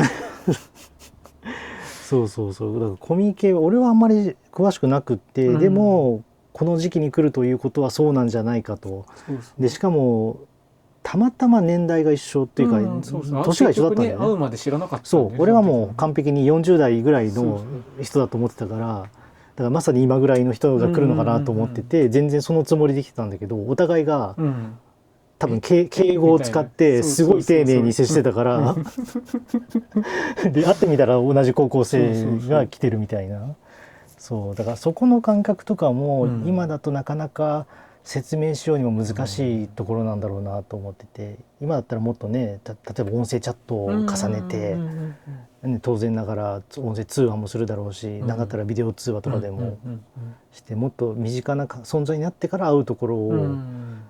まあね危ないって言えば危なかっただろうけど、そうだからちょうどこの前ね、たまたまちょっと見に行きたくって、コミケを見に行って、でまあ本当感覚としてはやっぱりなんかその精神はずっと受け継がれてるなという感覚が、もっとなんかちょっと異質なものになってるかなと思ってて、コミケの創立者の米沢さんっていう人とかも一緒に会いに話を聞きに行ったりしたこともあったけど、なんかあそこからも結構なんていうんだろう、方針が変わったりとかして、で今どうなってるんだろうなと思って、で俺本当にもう米沢さんの頃は自分でもサークルで出展してたし、はっきりと覚えてることはいろいろあるんだけど、手伝うことはあっても最近のコミケにそもそも行ってなかったので、途中がもうまたバーンと抜けてて、でもそういった中でも異様なまでの人がたくさんいるのに静かな空間とか、そういうのがそのままあっていいなと思って。そうだから、まずだからその高校時代、そうだね、俺はちなみに小学校の時に、何から始まったかっていうと、うんカードキャプターさくらなんですよ。ああ、でやってたね。別にカードキャプターさくら当時も最初見たくて見てたわけじゃなくって、たまたま妹がうん10年差ぐらいで生まれて、うんうん小学校4年生か5年生ぐらいの時に、うんうんまあね、自然な流れで NHK をつけておけば、NHK 当時でいうと教育テレビ、うん今だと E テレだけど、うんうんそれを流しておけば、まあ、自然とねそのカードキャプターさくらのアニメーションが流れるわけで、うんでそれを見てたら、逆に言えば、まあ、俺もちょっとアニメに偏見があったところもあって、うんうんでもクオリティが明らかに高くて、うんやっぱりいろいろ気になって、うん自分なりにもこう探っていくんだけど、今みたいにネットはないから、うんうんうんとりあえず手がかりに単行本から、うんうん買ってみたいなと思って、うんでももう当時そういう美少女アニメとかも含めてそういうものに偏見がとにかくすごかったっていうのは知ってたから、もう地元の書店に恐る恐る行って、うんでこれ妹のためにうん妹のためにちょっと単行本買うんでみたいなわざわざ言ったら、うん結局それもバラされるんだけど、うんその下町の書店だから、うんなんかあの家の子なんかカードキャプターさくら買いに行ったみたいだけどみたいなのを全部にバラされて、うんそう余計窮地に立たされたりとかしたんだけど、うんそうだからそっからスタートして、でそうだね、同人活動的なものっていうのも、鉄道系とかを通って、で自分で作り始めたっていう時期にちょうどあったっていうところだから、まあ、そっからはね、そっからだからまだだから高校時代でだから2000年2001年2年とかって全然空気としては変わらず、まあオタクというと、まあ、なんだっけ宮崎勉だっけ、事件みたいなのがまだまだずっと引き続いてて、もうとにかく気持ち悪い人たちで近寄ったらダメだと、で秋葉原は怖いところで、っていう風潮があって、でだけど俺はその時に男子校に行って、で男子校はもうだからその、まあほぼ男子校だから、青春的なものはないので、で大体期待もしてないし、でそうすると何にぶつけるかというとやっぱり、まあ、いろんな方面はあるんだけど、スポーツに行く人たちもいるけど、まあ、俺なんかは分かりやすく秋葉原に行って放課後、まあ、寄り道禁止ではあったけど、かいくぐって、そう秋葉原に通い始めるっていうところがスタートで、そこから、まあ、ちょっとね時代はねなんか説明しませんけどエロゲーを漁ったりとか、そこからね同人を漁ったりとかっていうので。でもその時もまだ結構なんだろうな、抑圧的というか、周りの目は結構気にしないといけないかったし、やっぱりそもそも話にできなかったよね。親もそうだし、なんか周りの他の全然ネット経由でもない友達に対して大体こういうのが好きだっていうこと自体がまず言うと避けられるっていうのがあったし、その最もたるものは例えば自分がデザイン系の学校に行こうと思って、でそうすると周り女子だらけなんですよ。もう8割9割女子みたいなところで、それで例えばちょっとでもそういうことを言おうもんだったら、まあ、なんか白い目で見られるっていうのはもう経験としてあるからそれで言わなければいいように取ってくれるんだけど、それを言った途端やっぱり表現するというか、それぐらいの風当たりではあったんだよね。でもそこが変わったのがちょうどその専門学校通い始めて、まあ一つは俺は別にあんま馴染みないんだけど電車男っていう2004年だったかな、あれぐらいになんか流行った、2チャンネルのスレッドを書籍化してみようみたいなので書籍化して、でそういうオタクとの恋愛みたいなものを描き始めたのが、まあ本当の最初のなんか転機だったんじゃないかなと思うんだけど、もちろん他にもいろいろね要因はあると思うんですけどね。で2005年くらいになった時に、まあそれよりもちろん電車男よりも前から動いてたと思うんですけど、その、森川海一郎さんっていう方がコミッショナーとなって、イタリアのベネチアの方で、その秋葉原の同人ショップをそのまんま向こうで展示してみようっていうところにつながっていって、で当時その日本代表としてそれをやっったわけだけど、まあ当然ながら向こうの人も戸惑い、これは一体何なんだと、大体みんなその空間とか建築とかやってる中で、同人ショップをそのまんま持ってって、であろうことかね18禁のちっちゃい女の子とかがを表現しているものとかのエロ同人とかを持ってったわけだから、当然、まあ、向こうからも戸惑いの声。ただ向こうのいいところはやっぱり日本と違って文化が異質すぎるから、だから向こうはなんて言うんだろうな、新しいものとして得体の知れない新しいものとして受け止めざるを得ないというか、それを否定しちゃうってことはそもそもその新しい表現形態自体を否定するっていうベネチア・ビエンナーレ自体をまあネガティブに捉えちゃうって話になっちゃうから、だから向こうとしてもこれは東洋の国の端っこの国のなんかよくわかんないものが出てきたというような捉え方をされて、でまあ優勝っていうかね、その入賞は逃したみたいなんだけど、ただ当時その新聞とかが向こう現地で騒がれて、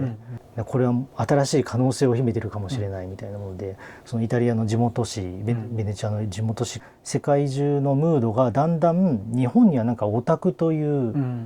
なんか疑似恋愛をする、まあ昔のオタクの定義って今はもっと広いと思うけど、昔は二次元に恋をする人たちのことをオタクと定義してたのが主流だったから、今はねオタクっていうと物好きのことをみんな言ったりすると思うけど、だからそういう人たちが出てきて、で日本の弱いところは世界がそういう向きになるとそれは受け止めざるを得ないんだよね。これ今でも多分そうだと思うけど、海外がそうだと日本だけはってなかなかならなくって、海外がアニメとかすごいみたいな話になってくると、日本人はそれをやっぱり好意的に受け止めざるを得ない空気がどんどん出来上がってきて、最初のうちは結構否定的だったのが、だんだんなんか新人類というか、そういうものとして、まあすごく良くはないだろうけど、まあこういうものもありますよみたいな感じで受け止められてきて、空気が変わったのかなと思ってるんだけど、ただそのディスカッションに連れてった時にどういう気持ちだったんだろうと思ってあれは結構無理やり連れてったから、だからまず前後の文脈もない中で連れてっちゃったというか、だからどういう気持ちで聞いてたんだろうっていうのが当時か20年ぐらい前だよね。そういや俺もだからあの時全部分かってなかったよ、正直。なんか難しい話をいっぱいしてるなっていうのもあったし、例えばなんだろう丹下健三さんの話をされたとしても、今だったらなんとなくは分かるけど、あの時は本当になんかただの巨匠としてしか分かんなかったし、今でももちろん分かってないことあるだろうけど、めちゃめちゃ面白いこの話って聞いてたわけではないけど、全くつまんないなっていう風に聞いてたわけでもなくて、大抵つまんない話って聞いてたら眠くなってくるんだけど、不思議と眠くはならなかったんだよね。ただ難しいけどなんかすごいことを話してるんだよなっ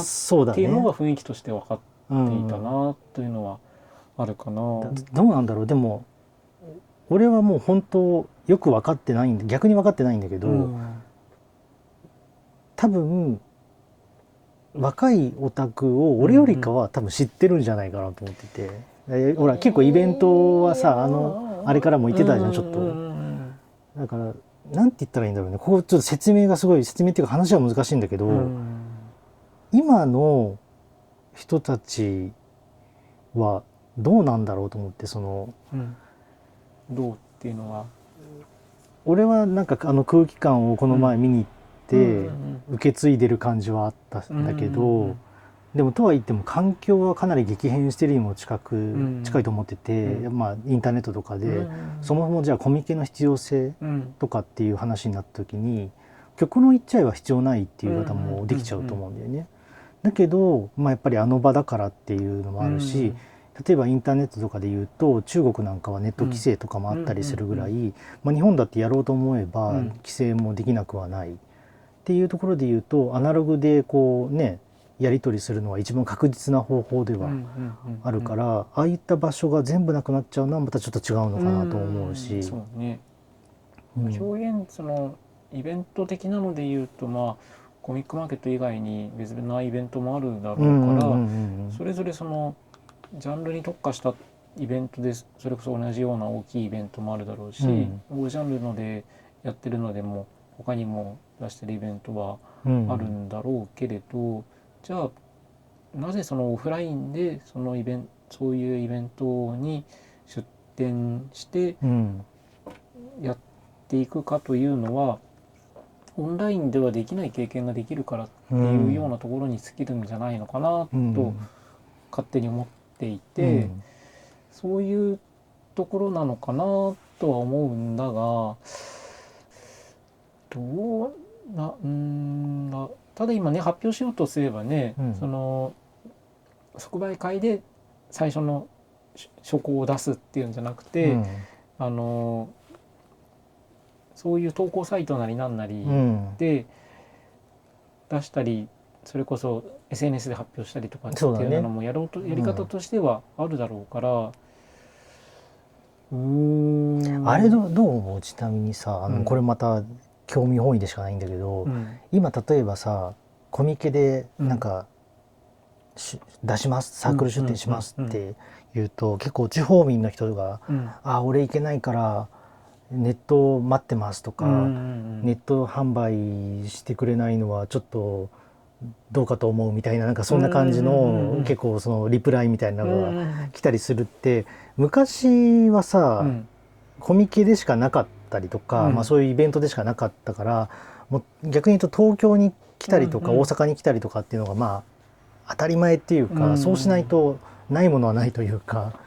っていう、どこまで熱量を持ってそれが欲しいのかっていうのがある中で、確かにだって言ってしまえば、そのネットの人はそう言ってる通りで、だってネットで出版するのはボタンを押していけば別にできちゃうわけで、なんだったらそのサークル参加する方のがよっぽど、コミケとかに出す方がよっぽど労力がかかってるわけだから、そっちをやるよりかはネットで売ってくれっていう気持ちはすごくよくわかるんだけど、だからそこがなんか自分の中で不思議な気持ちになって、別にどっちの言ってることもおかしくはないと思うんだけど、でも同じ場で多くの人が、いろんなものを頒布してるっていうような場所があるのが、それこそそれをリアルタイムにその肌感で感じられるっていうのが、そのネット上にじゃあ出して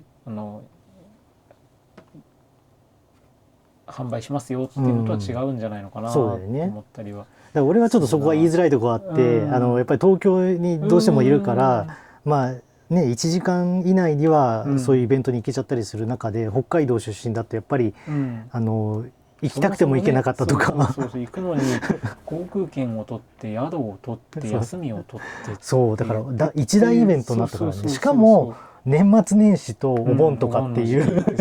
一番そのなんだろうな、家族にごめんって言わなきゃいけない。まっとうな人生を歩んでいただって言い方はあれだけど、まっとうな人生を歩んでいたらこの場所には来られないよなみたいな。ただそれをまた別にしても、ここにはそれを楽しいだけの価値があるものっていうのを、だからやっぱ経験してるかどうかは大きいのかもね。かもね。それはそうかもしれない。だからそれを踏まえた上で、今はもうネットで得られるものだけでいいやになればいいかもしれないけど、だからそこのちょっともやっとするわけじゃないけど複雑な気持ちになる理由としては、やっぱり地方でも手に入れたいっていうのがやっぱり一度でいいから、やっぱりそういうコミケとか、なんか頒布してるものの会に行ってみるっていう、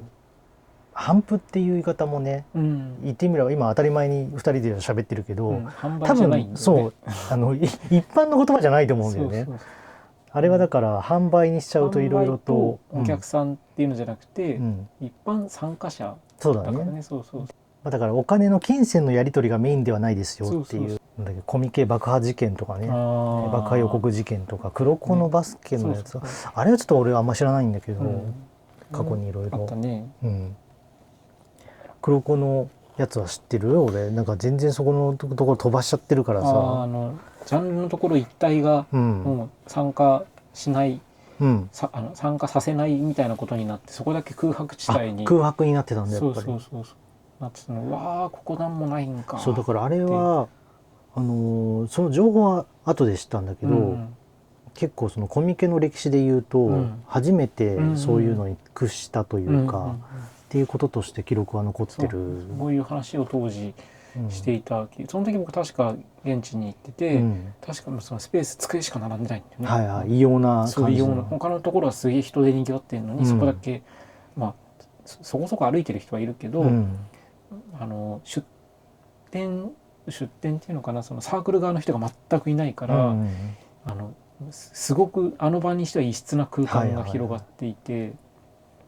うわーと思った記憶があるな。だから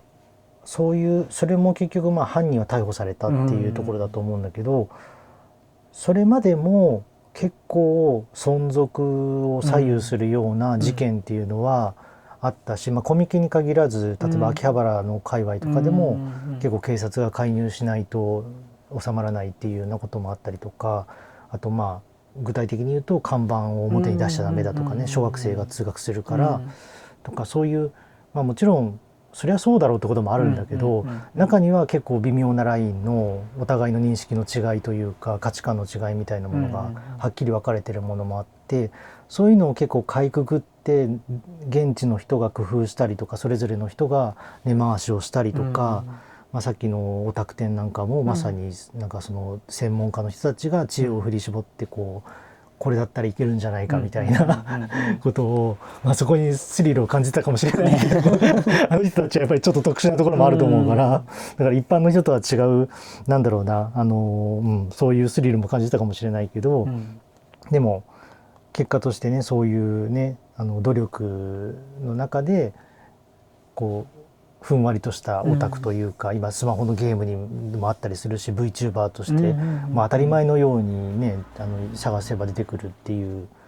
時代だったりするから、そこら辺がもう昔とはやっぱ全然変わってきちゃってるんだけど、ただやっぱりじゃあいざ規制みたいな話が出てきたりとかすると、結構あっという間にその規制されちゃったりとか、表現がどんどん抑圧されちゃうっていうことは、そのデジタルが進んだとしても逆に進んだからこそなのかわかんないけど、だってネットなんか遮断しちゃえばいいっていうね、そうね、フィルタリングしちゃえばって言ったらあれだけど、アナログだったらまだごまかしてなんかちっちゃなサークルイベントとして開催するとかもできたことが、デジタルだと例えばね禁止のワードに引っかかっちゃったりとかすると誰でも見れるし、それをそうだよな。そうだからそういうことがあった時に、改めてそのオタク展の凱旋イベントでやったお話みたいなものが何かヒントになる時が来るかもしれないなという思いもちょっと個人的に勝手ながらあって、それで載せたかったのはそういうのもあるんだけど、だからそれがね、例えばWeb3 とかブロックチェーンみたいな、ああいう新しい技術が出てきて、それが浸透した時代はまたそれはそれでクリエイターの人が作ったものとかっていうのは保護されるとか、そういう状況が生まれてくるかもしれないけど、ただ結局そのまだまだ国というね単位は変わってなかったりするし、結局お金としても通貨はそれぞれの通貨でね、みんななんだろうな、上がった下がった方が言ってるわけで、当たり前といえば当たり前なんだけど、だからどうしても文化っていうのは良くも悪くも続いていく部分があるから、だからその中で何か将来例えばクリエイターの人とかが引っかかっちゃってどうしたらいいんだろうって言った時に、過去にはこういう乗り越え方をしてきたっていう何かヒントになればいいなというところはあって載せました。ありがとうございました。はい。気になった方は高評価、チャンネル登録をお願いいたします。コータのチャンネルではウェブサイトの更新もしています。